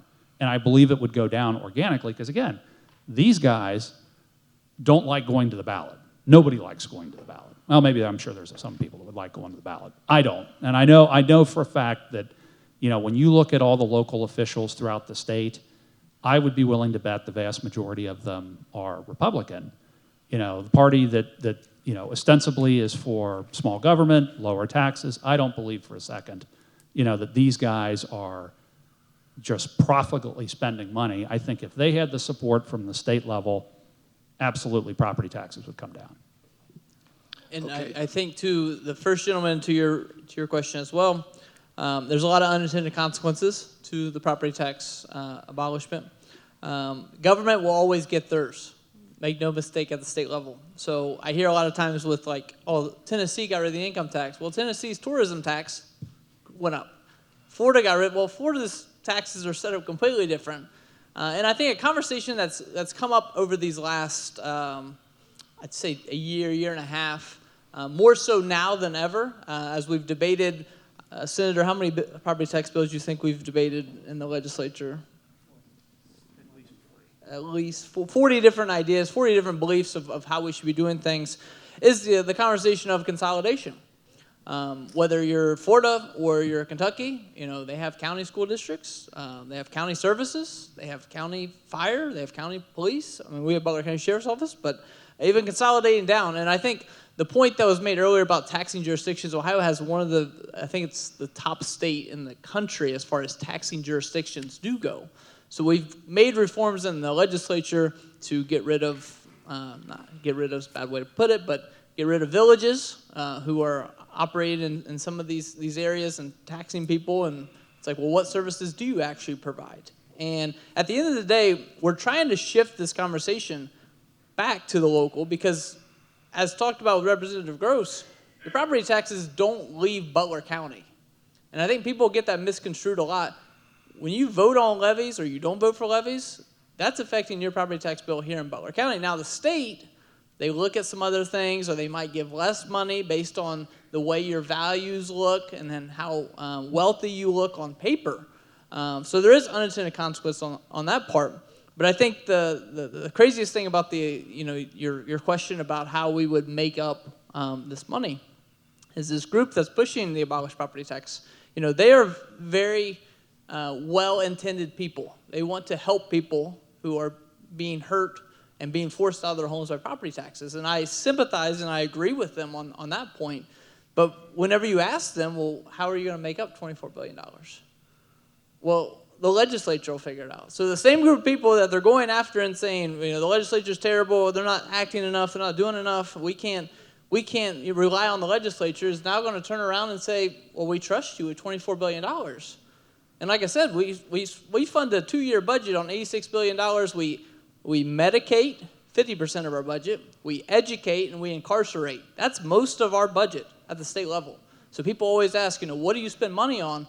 Is there money to cut? Is there spending to cut? I wholeheartedly believe that. I think as Republicans, we should always be looking at cutting spending and cutting our expenses. But I think when you start to narrow down, well, you're not going to pull it from my fund. You're not going to pull it from our fire departments. That's who I'm going to be fighting for at the table. But I think the conversation is starting to be had, and I hope we continue that. Well, hopefully these endless debates will cease soon and some bills will get passed. Fortunately, we do have term limits in Ohio, and I agree with that. Unfortunately, there's only 2-year terms, and I say this very publicly. I don't want to be in office any longer than I have to be, but 2-year terms suck because the first year you're working on the budget, the second year you're campaigning, and then you start that process all over again, then you get termed out after 8 years. And I've been frustrated with our colleagues on the inaction because there's a lot of colleagues that go to Columbus, they don't want to do anything.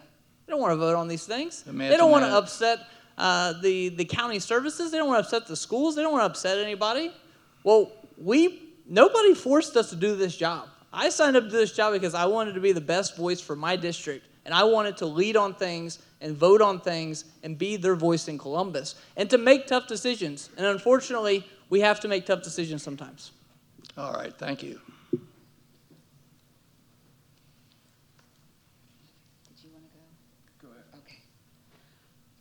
Man, I feel short. I guess I'll have the tippy toe here. I can't get this adjusted. My name's Connie Melman. I'm a resident of Butler County, and today we've talked a little bit about how the millage has gone up when property values have been reevaluated, and I know that's current with the school districts. Nancy, could you talk about the entities that do not receive an automatic increase when property taxes are reevaluated as far as levy-funded services? Yes, well, there's the baseline inside millage that was with the founding of Ohio. It was actually about 100 years ago, so it's not the founding of Ohio. But around 1930, they put that baseline millage, and that is 10 mills, and it's divided between your school district, which is most of it, your township, and the county, or city and the county. And so that's the baseline, and that will increase with residential or any type of valuation. Now you have other levies that are voted on. That 10 mills, that's the very fundamental baseline, that's not voted on. But all the other levies that are on your ballot or bond issues for new school buildings, permanent improvement levies, those are all voted upon by the taxpayers. So they have agreed to pay for that.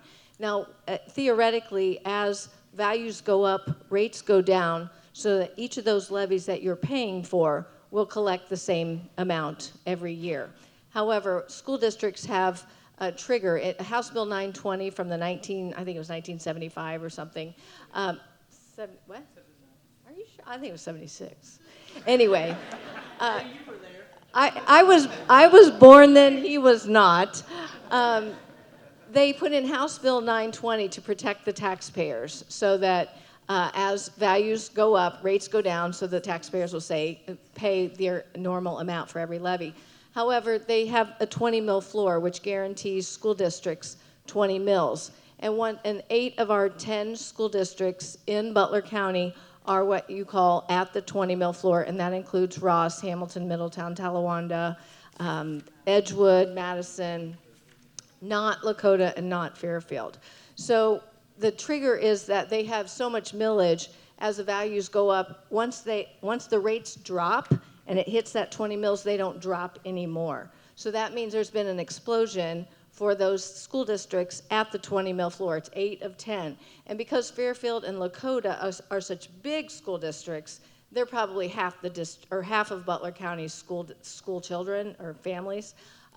That meant half of the county had these explosive property taxes and half of the county did not. Like there were people in Westchester who have these enormous houses, very high valuation, but their taxes only went up 5%. Some of them in January 1st, 2023, the triennial update, they had some of their tax bills go down. However, Middletown and Monroe were probably hit the hardest. Some of their tax bills went up 25, 30%, and it's because of that 20 mil floor trigger that is insurance for a school district, that they will never drop below that 20 mils. Does that answer your question? I think what I was more alluding to is I know there's a bunch of levies on the ballot coming up throughout the county, like Yeah. the fire levy. When the property taxes for, say, my home went up, did the fire levy, did they automatically get an increase? No. Or so that would be the same as the Butler County Board of Developmental Disabilities levy. They've been on the That's same correct. millage. So That's correct. that was my question, because I think a lot of people don't realize that when property taxes are reevaluated, there's certain agencies that do not get an automatic That is increase. correct. So I gave you the long answer. Yes, but thank you.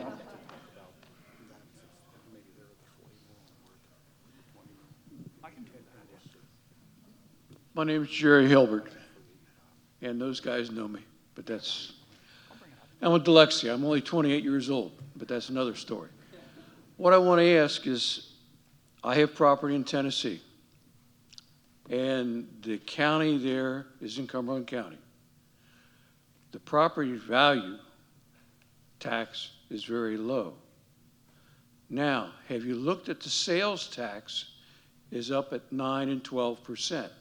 So everybody in this room will be paying that same amount. And you're making that money work. Now the people, since I'm 82, can afford to stay in their house because we're playing with the level here.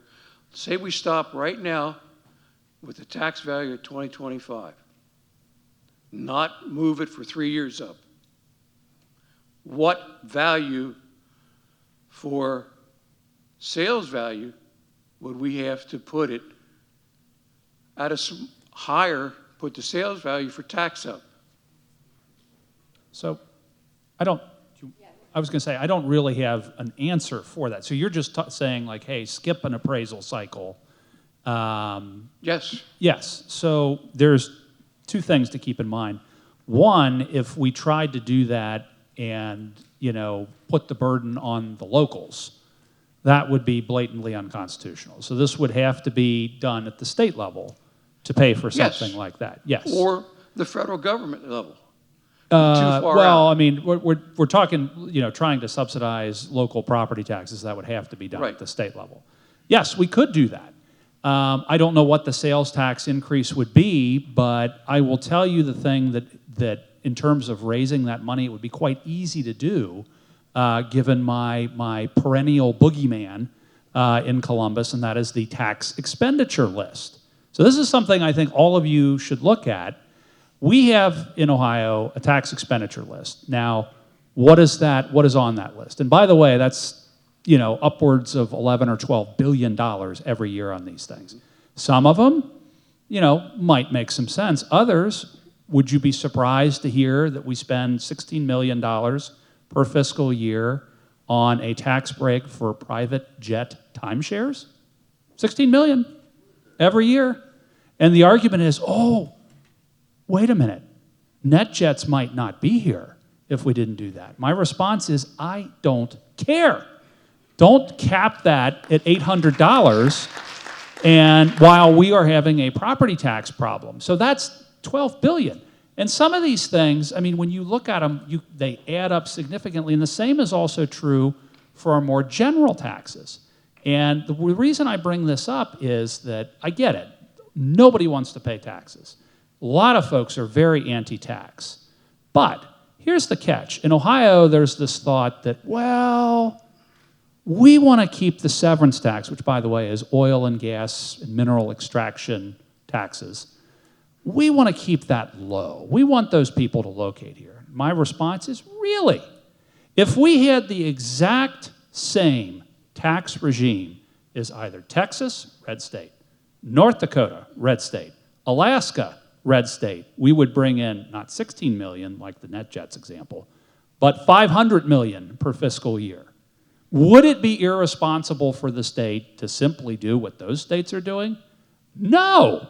We could do that today. And that 500 million, just for comparison's sake, that would, we could do one heck of a homestead exemption with something like that.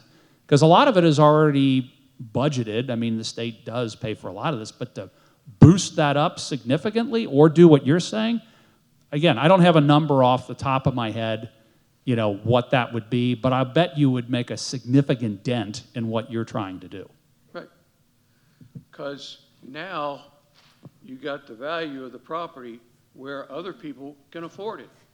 You're going to have more roofs.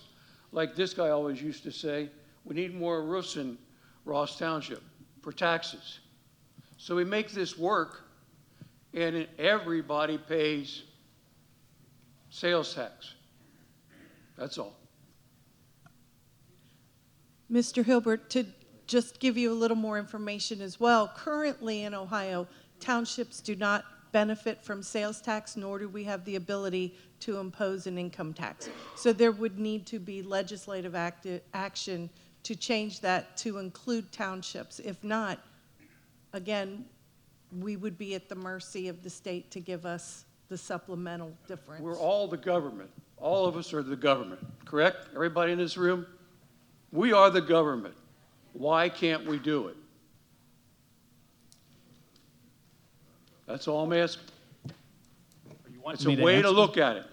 Yeah, I can answer that in the sense that, I have a bill, Senate Bill 190, where I've attempted to do literally just that, which is, now granted, I get some folks get wrapped around the axle with respect to the price tag of the property tax circuit breaker. I'm not sure if you're familiar with that.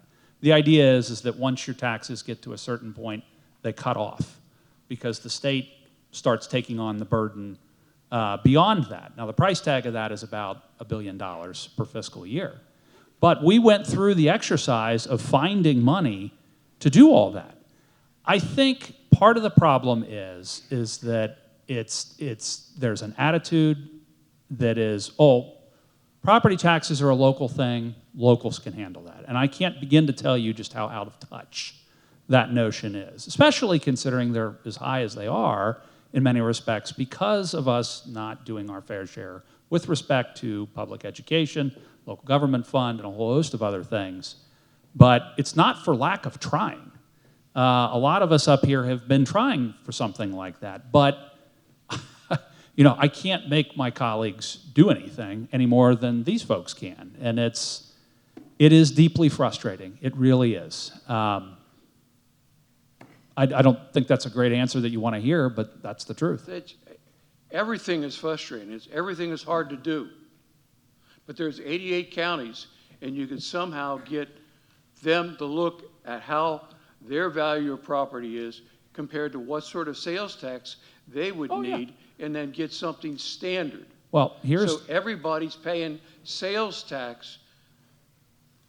Everybody's paying. So just bear in mind that sales tax is a regressive tax. There are easier ways to raise the money, because I don't know that it's such an enormous number that you're talking about. But I will say this, if you are frustrated with the General Assembly, if you are frustrated with local governments, the one thing that really just kind of stuck in my craw about the initiative to just completely end property taxes is that if it fails, let's say that it gets onto the ballot and it fails, it is because it was such an egregious, overreach, bad idea. But what if they had said, you know what, let's go to the ballot via initiated statute, so it's not in the Constitution, and did an enhanced homestead exemption, or did what you are talking about, and took it to the ballot that way. If it's state funded, I mean, these guys really aren't on the hook, at least not directly. I think that something like that actually would pass. And it would be a lot less onerous than completely ending property taxes. So, though you can be frustrated with us, and I appreciate that, you also do have agency here, and you could run a campaign like that. And I leave next Tuesday morning at 5:30, 5:45 to go to Columbus. I'll pick you up. You come meet some of my colleagues. I used to go past it every time. I'd be working in Cleveland and come back home for the weekend or wherever. In Columbus, the roads were always torn up or they was all put together. One or the other.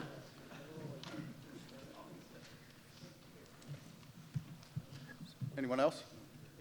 Okay, as far as levies go, we will always vote for the police and fire department. That's no problem there. Okay, Homestead Act. How do we qualify for that? Number two, where's all this lottery money go to? That we're supposed to, that we voted on a long time ago. And as far as property taxes, what's wrong with the idea you pay property taxes for the value when you bought your house? Stay fixed until you move. Let the new person who buys it pay the inflated tax. So, That's kind of a radical idea, but... couple things. Okay, if I pay $200,000 for my house, I pay tax on $200,000, so I sell it. If I sell it for $500,000, let the new person pay the inflated tax. So, Good idea. couple things. The money from the lottery does go to education. The problem is that I think the scale of the lottery money, people think that is, enough to cover like $24 billion worth of property tax. That's not the case. But it does go to education to offset some of this. But beyond that, I think, the lottery profits have kind of gone down as people have shifted to some degree to sports betting. And this is another thing that, has frustrated me to no end. We are right now at a sports betting tax rate of 20%. We could double that to 40%, and it's basically coming out of DraftKings and FanDuel and Barstool, and that's hundreds of millions that could go to some relief. Now, with what you're talking about, I understand what you're saying in terms of trying to, fix what your property taxes are at a given point in time until you sell. The issue is that California has done something just like that. Back in the late 70s, which that is actually a key period of time because that was the last time we had really rampant inflation. That's when we got House Bill 920. That's when California got Prop 13, which if you are living in your house, what happens then is the rate of increase in your taxes is capped at like 1% per year. So what the net effect of that has been is that people stay in their house for a long period of time, which is good if you're elderly. The problem is you could have a brand new family right next door who's paying 4 times as much for effectively the same house. And what has happened is that nobody moves. It's completely locked up their housing market, and it's destroyed their development, and it's destroyed their public finances. And it's not to say the sentiment is wrong, it's just that economically it hasn't worked out as well in California, and I would not want what California has here in Ohio, because by the way, they are number one in housing unaffordability. So to the extent that we can do relief, I'd prefer it to be targeted and from the state level, again, particularly for seniors. Okay, what are the qualifications for a Homestead Act? 65 and older, there are some special allowances if you're, a disabled veteran, a surviving widow. Sorry, go ahead, Representative. Yeah, it's $29,000 is exempted from your valuation if you are 65 years or older. If you're 100% disabled, it would be $58,000 exempted from your valuation, and your income would need to be $41,000 or less, and that is handled through the Butler County Auditor's Office. Yes. Oh yeah, and then the county commissioners this past year did do the local homestead option, which doubled that for anyone already on homestead. So it is weak. It's very weak sauce. We do understand. And I think there are discussions in the legislature right now. I read about it this morning that they are having discussions about improving. And actually, the County Auditors Association had all these recommendations for the legislature throughout their process of legislating. And the homestead, beefing up the homestead was our #1 recommendation. But the state legislature would not spend state money to give additional credits to property taxes, and so that's where that has fallen. However, I think the fervor among the taxpayers has reached a fever pitch, and so now they're finally talking about beefing up the homestead, which I think they should. Yeah, it's good. It would help because my pension and my Social Security don't keep up with what's going on with inflation and property taxes. No way. All right, that's all. I don't want to lose the opportunity for that, and I'm glad the homestead came up because I'm really not sure everybody understood it. And could you go over the 20 mil floor again, because I think that creates some confusion. 20 mil floor as opposed to the homestead, two different subjects. Yes, two different subjects. Okay, yes. The 20 mil floor is insurance for school districts so that they do not receive less than 20 mils. And millage is 1/10 of a cent. So I don't know why we do it in mils. It makes it way more confusing than it needs to be. So what it does is as values go up, rates go down, rates that are accounted for in millage, rates go down so that these levies that you vote for collect the same amount every year. That does not apply to school districts at the 20 mil floor. When values go up, which they have gone astronomically up over the last 5 or 6 years, in fact, over the last 9 years, housing values, residential real estate values have doubled in 9 years. So as we've had these big increases in residential real estate, the rates do not drop anymore once it reaches 20 mils. It's called a floor. And so that's why 8 of the 10 school districts in Butler County have received windfalls over the last few cycles in their tax bills. Does that answer, Russ? Yep. Okay. The commissioners did decide that they could take advantage of the legislation to increase double the homestead for this year, and it is a great thing. What's not being stated is that each local entity, a part of that taxing district, is paying it. The commissioners aren't paying it. The school district's paying it, Ross Township is paying it. We're all paying a portion of that. So while it is a great thing, what they're not telling you is the commissioners chose to lessen, we're paying it, and they didn't ask us. And I think Treasurer Castater's down there shaking his head. So it was an unfunded mandate by the Butler County Commissioners. They were given the authority and the ability to do it, and it is a great thing. They also said it was for 1 year only. I don't believe that. I can't believe they're going to give it to people for 1 year and then go, okay, that's all you get. We're not going to do it. So it's an unfunded mandate that's being paid for by the school district. The county is paying a portion. The township is paying a portion. All the entities that make up your taxing district are paying a portion of that. So while the commissioners are getting a lot of credit for that, I want them to understand that it's being paid for by all of the local authorities.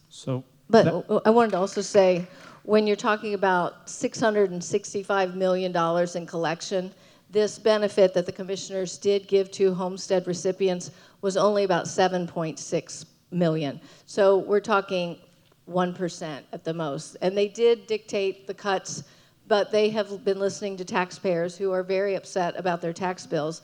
And in fact, I encouraged them at our very first hearing about this local piggyback option I recommended that they do this because it helps the most in need, is people on Homestead. It's the disabled, and it was a cut to all the districts that the commissioners did dictate. And will they do it again? I would probably think they would. In fact, we've already started those conversations. They have not committed to it. But anytime the commissioners take the taxes down and then put them back to normal, they're accused of increasing taxes. So they're kind of in a box in that they have to do it again. But it remains to be seen. It will be the commissioner's decision. I just wanted to throw something out there with respect to the 20 mil floor, and there is some philosophy behind this that's worth noting. I do, or at least I did, run school funding for the Ohio Senate last cycle, not this cycle. But the 20 mil floor, let's keep in mind that yes, it is true. If you are down at 20 effective mills, and there's a new valuation, it goes up, your property taxes will increase more proportionately with the increase in valuation. But there's something to keep in mind. If you're at the 20 mil floor to begin with, you are at the lowest possible point your taxes can be by law in order to receive state funding for schools. And that's actually a good mechanism in the sense that at the state level, we are saying, look, we are going to put more money to local schools. We are required to do that constitutionally, but there should be some degree of profit sharing there between the state and the local school district on something like that. Now, it is true that I'll use an example like Madeira City School District in Hamilton County. Nowhere near the 20 mil floor, also a very wealthy school district. So they would not have seen a significant bump like a lot of these 20 mil floor districts. However, their effective millage is something probably like 40 mils or even higher. But that's, the way it is because they are a wealthier school district. They are expected to raise more locally because they get less from the state because they are a wealthy school district. So I do have some sympathy for the significant, increase that you have with the 20 mil floor, but it's actually a decent mechanism. The state, honestly, if we were going to look at this in terms of trying to find a better glide path to that, maybe there could be, instead of you hit the 20 mil floor and then boom, you see your property taxes go like that, some sort of ratcheting down as you get closer to the 20 mil floor to break that giant jump. But again, in all cases, I would want it to be state funded because as the over there had mentioned about the piggyback option. Yes, it is true that was local dollars for something like this. To some degree, that is shifting local dollars around. So if we were to do something at the state level but put it on the locals, it's probably going to mean more levies going to the ballot and things like that. However, it's state level assistance, it's something that's not going to require these guys to go to the ballot. All right. Okay, my legs are killing me. Okay, this July 4th, we're getting ready to celebrate our 250th anniversary of telling the king, shove it. Okay, taxes we didn't want. But let's look at it a different way. How else are we going to fund things? The government can always be taken over. We can call each other comrades, and it's all becomes owned by the state. But that's not going to happen. We have to trust our local, or mainly our state officials who write the law, come up with a solution. If the school district was removed from our property taxes, that's 67% of the sale tax or property taxes that would be removed, which make it more affordable, and maybe the state come up with a different way of funding schools. So that would save us a lot of money in our township, in our county. So there's two things that are inevitable in life, death and taxes. Without taxes, we won't exist. Like our levies coming up right now for the fire department. That levies is going to be a continuation of what was passed years ago. It's generating less money than it did, no more money than it did 10 years ago. It's generating the same amount, but yet everything else has gone up. But we want those services. We want the fire. We want the police. We want parks. and stuff like that. We don't have any parks in the township, but as far as the county goes, if we're going to raise money, that's the only way we're going to raise it, is by taxes.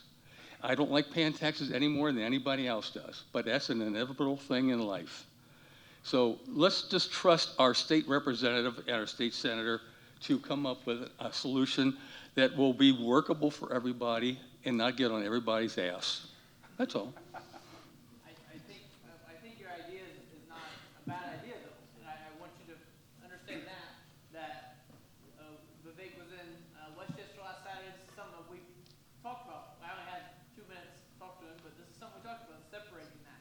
Because make no mistake, if we don't do something, that property tax amendment is not going away. It's just going to keep coming and keep coming. If we go into sales tax, everybody would pay it, like you say over here, but the trouble with people who don't get much money have to pay that same amount.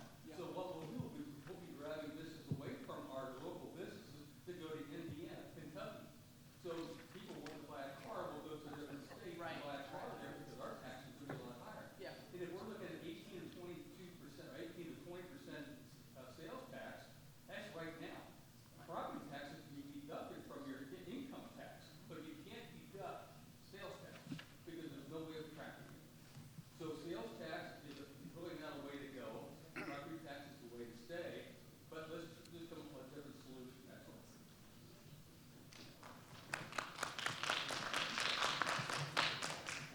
We started with an 8 o'clock hard cut. We're not going to cut that. We're getting a lot of good feedback here, and I think a lot of information, so we're going to let this go a little while. Thank you. Hi, my name is Luke Niederhelman at 1593 Lehman Trail.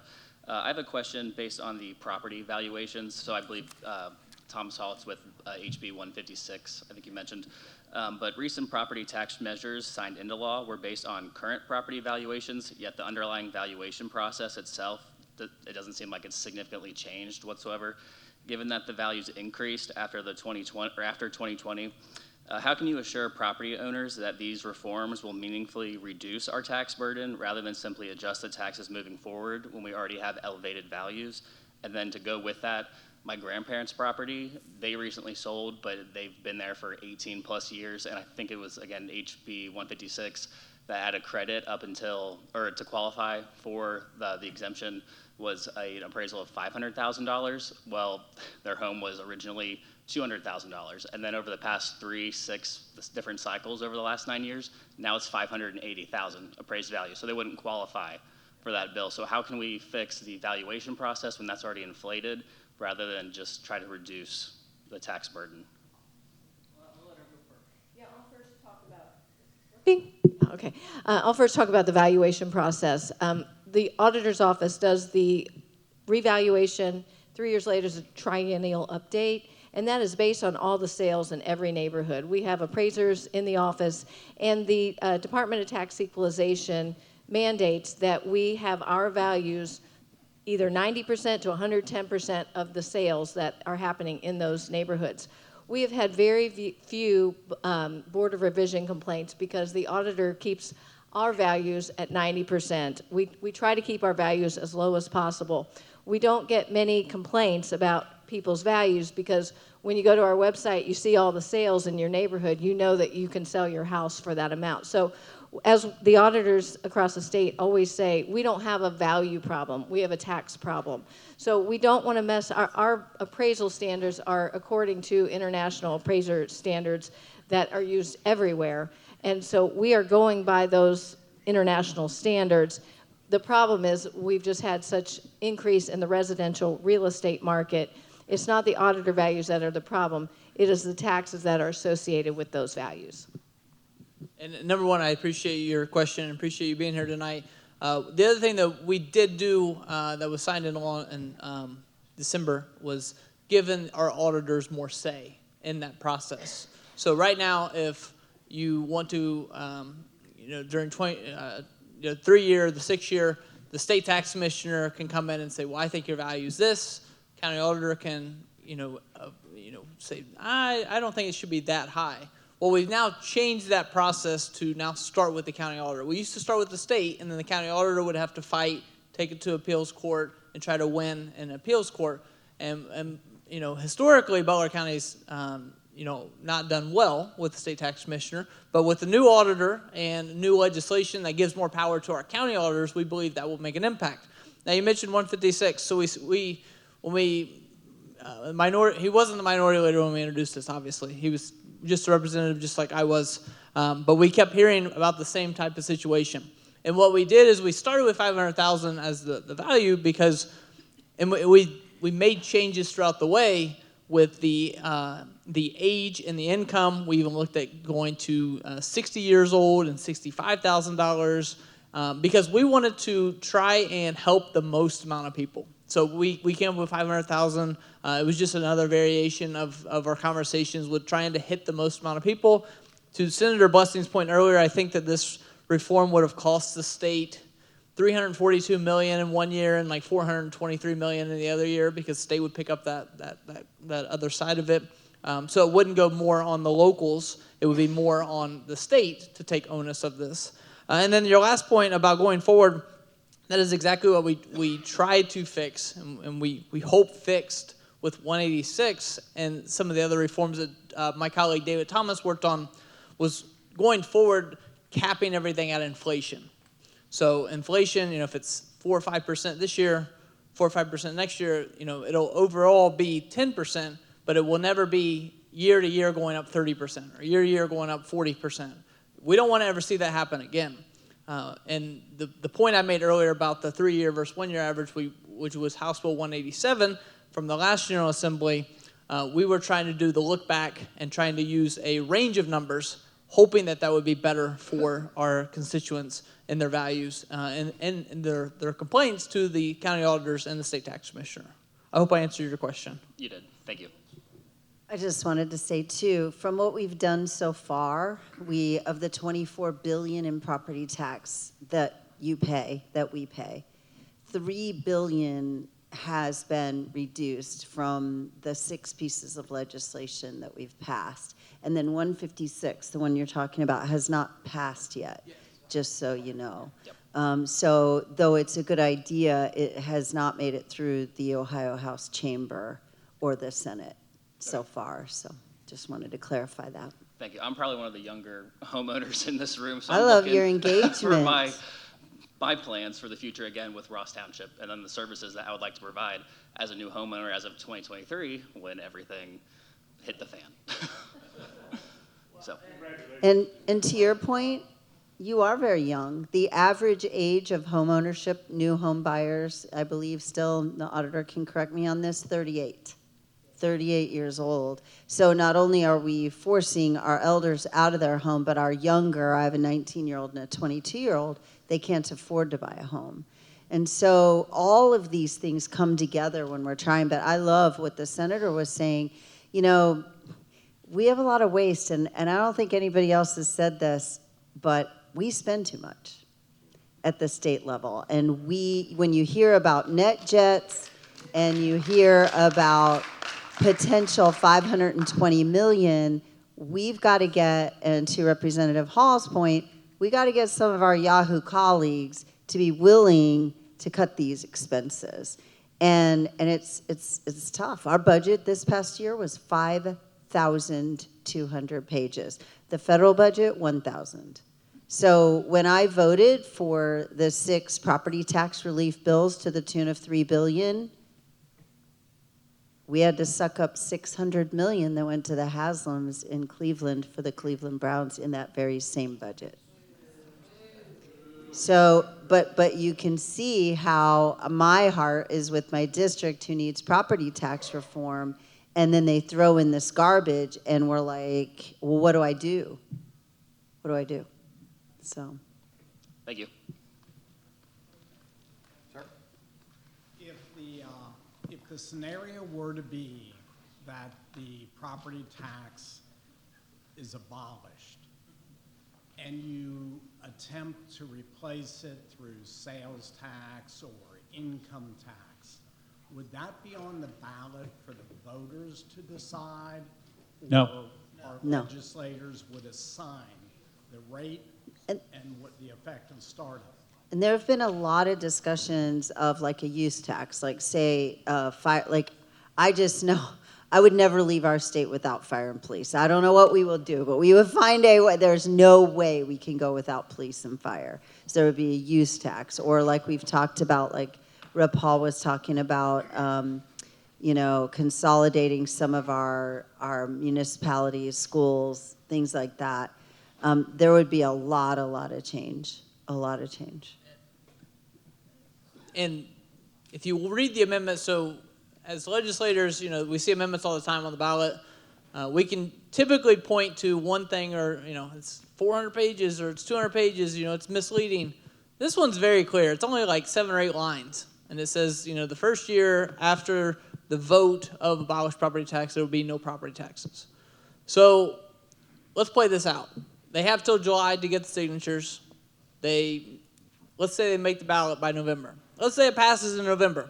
That means the legislature would have 6 to 7 weeks to find $24 billion. Now, we would have some more time, obviously, but in essence, we would have 6 to 7 weeks before we would not have that $24 billion coming in. Okay, so what you're saying is that our legislators would have the authority to go ahead and raise sales tax. Yes. And they also would have the authority to raise income tax. Correct. Okay, to replace that. Thank you. Although there are other tools in there. There's other taxes. There's commercial activities tax, financial institutions tax, obviously severance, as I had mentioned. We could do something new. Maybe you guys might like this one, where we would say, hey, there's 200 plus data centers in the state of Ohio. Let's hit them with a $2 million base license fee. So that generates $400 million. Then for every couple of megawatts above that, you have a tiered fee on top of that. You could probably get $2 billion in a hurry coming from the likes of Zuckerberg and Bezos and the like. I think that should be on the table. And no property tax exemption for data centers. Okay, and the land. We voted for that, and the governor vetoed it. The last part of it is this $24 billion. And you both mentioned about waste, et cetera. What if they came up with a sales tax increase or income tax increase that would raise $20 billion, and entities would be forced to get rid of waste or tighten up or things of that So nature? that is a possibility, and then I'll defer to my senator here, but I would say we did just go to a flat tax of 2.75 under 100,000. Is that right? As long as you're under at 100,000 or is 100 and... Okay, so we went to a flat tax of 2.75, which makes us one of the best competitive income tax states in our mid-Atlantic region. We could go back and undo that, but then, of course, like I think one of our colleagues was saying that, I think it was the auditor, we would be accused of raising taxes, right? Right. Again, I have to say that we need to decrease our spending also at the state level. I mean, you can hear the senator and some of the waste that we have. All of that's in our general revenue fund. It's in that 5,200 page bill. And that's where, too, our Doge, you guys can be our Doge. Go in, look at the Ohio checkbook, look at, and I mean, get after, look at it, see it, because it's so huge. We do our best, but we need your eyes on it too. Thank you. I want to finish to your point. You asked about 24 billion, and then what if we were going to receive 20 billion? What I've kind of focused on here tonight was what happens to the local level. What if the three of us have to go to Columbus and petition these folks and say, hey, we need more money. We can't afford our road department, our fire department, our police department, our services. Where's that going to come from? It's not these guys that I worry about. It's the people that are in different districts who haven't heard of a little township in southwest Ohio called Ross. They're more worried about Cuyahoga County or Franklin County, where Columbus and Cleveland reside. What do we do? And that's what concerns me about the elimination of property taxes. Now we're beheld to Columbus to have to get money for Ross Township. And I'll do what I can to do it. But it's still in their hands. It takes it out of the local control, and that's what really concerns me. The only thing I was going to add, though, is let's say we did that scenario. I always point out, if you're a homeowner, you're familiar with what PITI is, your principal, your interest, your taxes, and your insurance, which makes up your payment. But we all know, over the past 6-7 years, interest rates went up, so it's much more expensive to buy a home today, all things considered equal, because mortgage interest rates are much higher. But if you recall from like 10 or 15 years ago when interest rates were much lower, it was easier to afford a home.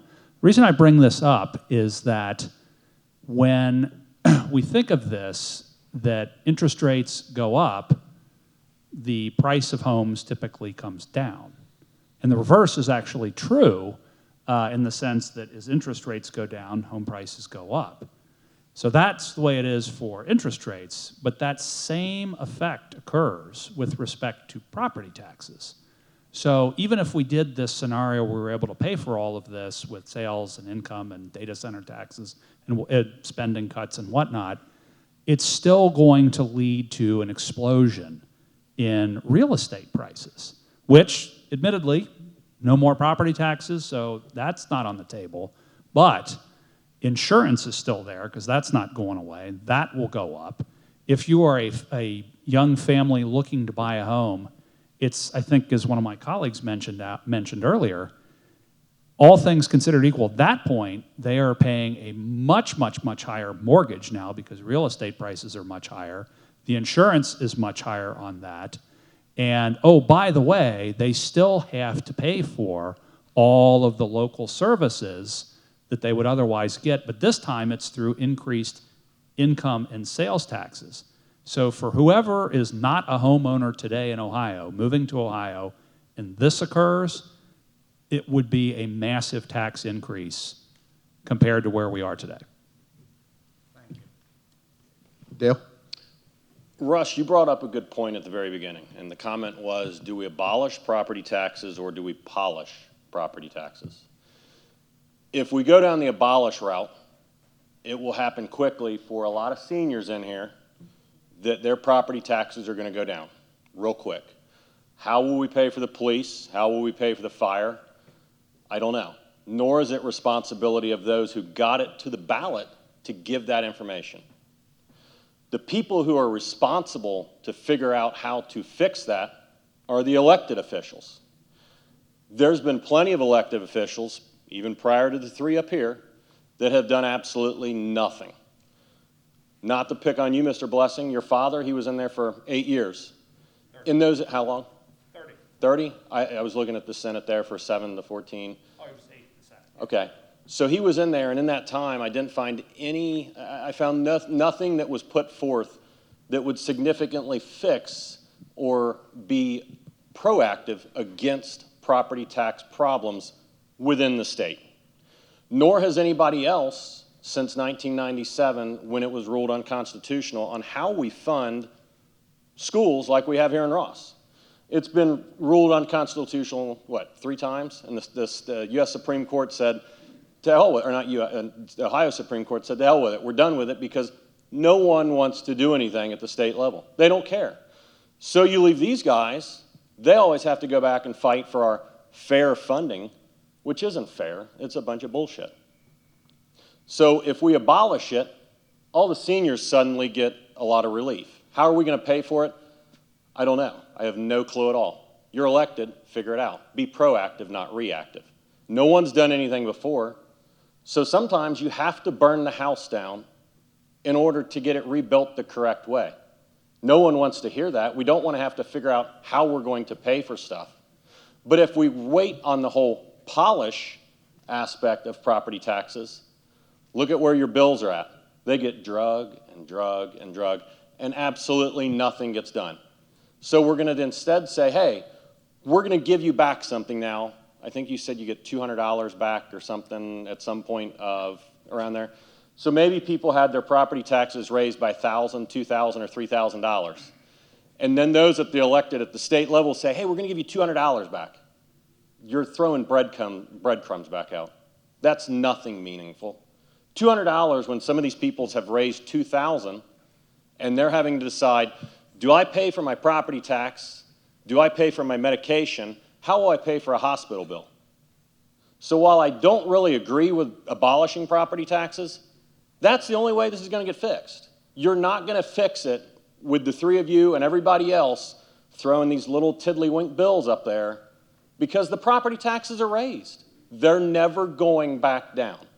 Yes, we all get a lot of money when we sell the house. And the argument, even at the school level, is always, if we raise the, if we have good schools, the property is going to go up. The property is going to go up. Yes, it is. But you're only concerned with selling your property if you're moving or you're dying. I don't care about my property right now. They say my property, the realtors tell me I can sell my house for 1.1 to 1.2 million. I don't care. I could give two shits less. Tell me my house is worth $500,000. I'm fine with it. I'm happy where I live. I'm happy with the school district. I'm happy with the township. I have no complaints about our trustees. But if we have to polish it, we'll never get it accomplished. Nothing will get accomplished. But if we force the hand and it is abolished, you will have to do something. There won't be any of these little, hey, we're going to have these bills, we're going to put this bill out here. That's the only way it's going to get done. It's going to suck for everybody. Thank you for But that. that's the only way it's going to get done. Thank you for that. As a combat veteran, I'll do and work as many hours as we have to figure it out. Here's the thing. The $3 billion was 12.5% reduction in total state property tax. So that was 12.5% total throughout the state for property tax. That's a pretty, it's a pretty good amount, 12.5%. But when you take that by per person, how much is it? It's like Nothing. the senator was saying, about 300 or 400. Yeah, But that's here's nothing. the thing. But here's the thing. Even if we abolish the property tax, everybody's not going to be happy. No. So they're not. Everybody's not happy today. And even if we are like the best of everything, because we're Butler County, sorry, and but it's not going to be. It's still everyone's not going to be happy. No, you're going to have a lot of pissed so off it's people. like we go from one situation where everybody's not happy to another one where everybody's not happy. So it's a tough place. But we've waited since 1997 to fix our school problem, and we've gotten nowhere. So are we going to fix this? Hell no. It will only get fixed if it gets abolished. Yeah, very valid point. Very valid. That's the only way it's going to get fixed. Which is why the draconian idea of abolishing property tax became a thing, right? And the only reason that everybody started to say, hey, we've got to fix this now, is because suddenly everybody in the state said, crap, now the voters have a choice and they can force our hand. You are very right. Yeah. So okay. Go ahead. No, I was just simply going to say, getting rid of, to use a metaphor on this one, to get rid of property taxes in their entirety. And believe me, I as an elected official myself, I am frustrated to no end with a lot of what goes on there. But it's not an overreaction to sit there and say that if we abolish property taxes in this state, it is tantamount to going to the hospital, killing somebody, and then telling a doctor, hey, fix this. Oh, well, the fix in that case is going to be to take them to the morgue. I don't think there's really any fix for this other than having to go back to the ballot and either put something in that's a lot less worse, because that's what we'd have to do, because this is in the Constitution, or admittedly, if it were gone and land value taxes as per SJR 7 were the alternative, that's not a bad idea. It's a more efficient tax and it'd have to be done right, but still, we would have to go back to the ballot. And I'm not kidding you when I say that it would kill this state, and I'm not even certain that the legislature could effectively do this without the state being completely destroyed. We're going to take one more question. Mike Ryan? Yes. Michael Ryan, Hamilton. I just want to thank everybody for being here tonight. It's critically important that the people speak and our elected representatives listen, and we try to work together to find a solid path forward. So just a couple general thoughts, and then I do have one idea I want to share with our state representatives. But regardless if the property tax initiative passes, I know someone alluded to it at the beginning, and I circled that here. Local governments, we're going to have to change how we do business moving forward. Property taxes go away or they don't. This doesn't give us the green light to continue business as usual. So what does that look like? We're going to have to start having conversations about shared services. We're going to have to start having conversations about duplicated services. What is that? What do those look like? We're going to have to start having those conversations. It's going to get uncomfortable, but the people demand change because they want a more efficient and effective government in response. So,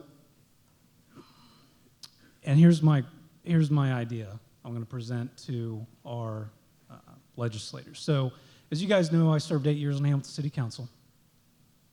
And just 2 years ago, the Miami Conservancy District, when their district literally splits Butler County in half, okay? These guys oversee the Great Miami River. They keep us protected from floods, right? Well, the Miami Conservancy District thought it was a great idea to come down to Hamilton and Middletown and try to raise our taxes for flood protection. The problem with the Conservancy District is that it's overseen by the state of Ohio. But you have three people who are appointed, not elected, but three people who have the authority and the power to raise your taxes for those that reside or have a business within the Conservancy District. They can raise your taxes to any rate that they want, and that goes on your property taxes. And 2 years ago, no one ever put up a fight like Hamilton did, and we shut them down. But that was only one time. We cannot fend them off again. So my idea I want to pitch to the state is please look at your conservancy districts and how they're governed. Please look at how they can levy taxes to folks that reside in the conservancy. And that district does come down to Ross a little bit. So we're going to talk about property tax reform. Let's talk about all of it. Talk about every single entity that feeds into people's property taxes. That's just one idea. We have to change that system of government. Should not even exist in the state of Ohio. It just should not. And that peaked its ugly head. I'm glad we got it and we stopped them, but it does not last forever. So look at the conservancy districts around the state, especially the ones right here in Butler County. See how they levy taxes. That system has to change. Thank you. When in doubt, blame your state rep. So I'll take, but I don't believe we've ever taken a vote, senator or representative. I think judges actually get that side of the appointment process. But one thing that I wanted to talk about with Mr. Ryan, he stepped up when nobody else wanted to. And Hamilton was one, I have Middletown, we're in a floodplain, I live in a floodplain in Madison Township. He was the leader that stepped up when nobody else wanted to take on the Conservancy District. And I think we need more leaders like that. And I appreciate you being here tonight. And you can blame, I think it's Judge Spaeth at the county level for that appointment for one of the people. But the whole conversation goes back to what we talked about earlier. There's no bad idea. And I think everything needs to get reviewed and everything needs to be talked about. And to the point that was made earlier about, well, we haven't done anything. If you looked back probably before 2023, I would venture to say there was maybe 1 or 2 property tax reform bills in the legislature ever in those 30 years. I think there was school funding ideas passed around. I don't think anybody introduced a property tax bill. And then you've seen 2023, I introduced, I think, 5 or 6. A few people have introduced a few that year, and then going forward, everybody's introduced a property tax bill. And what's frustrating to me, and I think you'll appreciate this, is there's a lot of colleagues in Columbus who I love to work with. They're great people. But they don't show up like Mike Ryan did. They show up, they introduce a bill, and they say, hey, I'm going to help veterans. I'm going to lower their taxes. Great idea. But they don't work their bills. And they don't actually do the research. And they don't actually try to get things done. And that's what's frustrating for us, is because people look at them and they're like, they're great people. You know, they're the best representative. No, they're not. They don't show up every day. They don't work as hard as I argue we do on these issues, because we actually want to see something get done to affect your taxes. When they told us about the $3 billion, 5 years, great. We can still do more. And that's the point I try to tell my colleagues who think we've done enough. We have not done enough, and we have actually not even touched the bulk of what we could be doing. Now, the conversation always goes, well, where do you want to take the money from? Do you want to take it from Medicare, Medicaid? Do you want to take it from education? Do you want to take it from incarceration?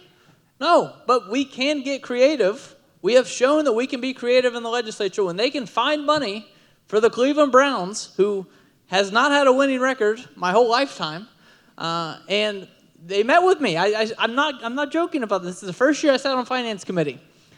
And they met with me and they said, you know, we want this money for our project. I said, great. And I said, I'm lost here. I said, I'm 30 years old. To your point earlier, you said you're 28. I'm 30 years old. I said, I don't understand. Your stadium's 20 years old. Why do you need a new stadium? Well, you know, we're getting our butt kicked by Indianapolis and Tennessee, and it is true. Other states do this, where they help out these projects. Tennessee did it. Indiana's trying to get the Bears to come to Indiana. But at the same time, I try, and I think the representative and senator that sits up here with me, and even our county officials, we try to be very principled people. And I jokingly almost kicked them out of my office because the Buckeyes aren't coming to ask for a new stadium. And they actually win national championships. They actually put Ohio on the map. The Browns are terrible. And you know, we laugh, but it's the truth.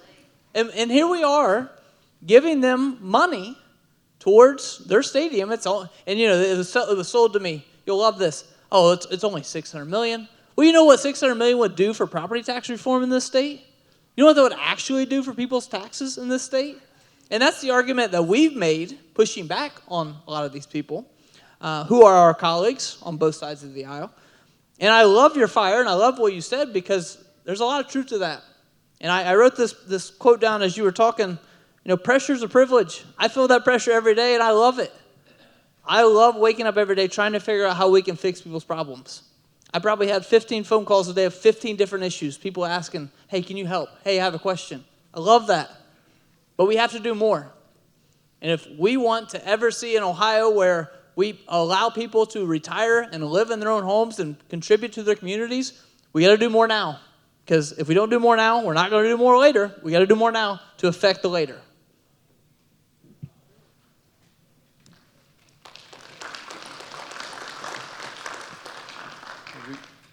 We have run a little bit past our time, and I thank you all for your comments and your respect. I really appreciate that. I hope this evening has provided some information in an open and transparent manner that enables you to make the decisions in a wise, educated decision about property taxes and about your local officials and your state officials. I want to thank the state officials who have been here and the Butler County officials. They've taken their time tonight at our request to try to explain these topics to you.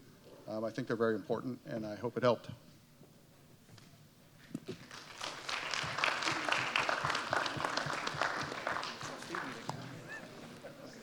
We're going to finish up on trustees.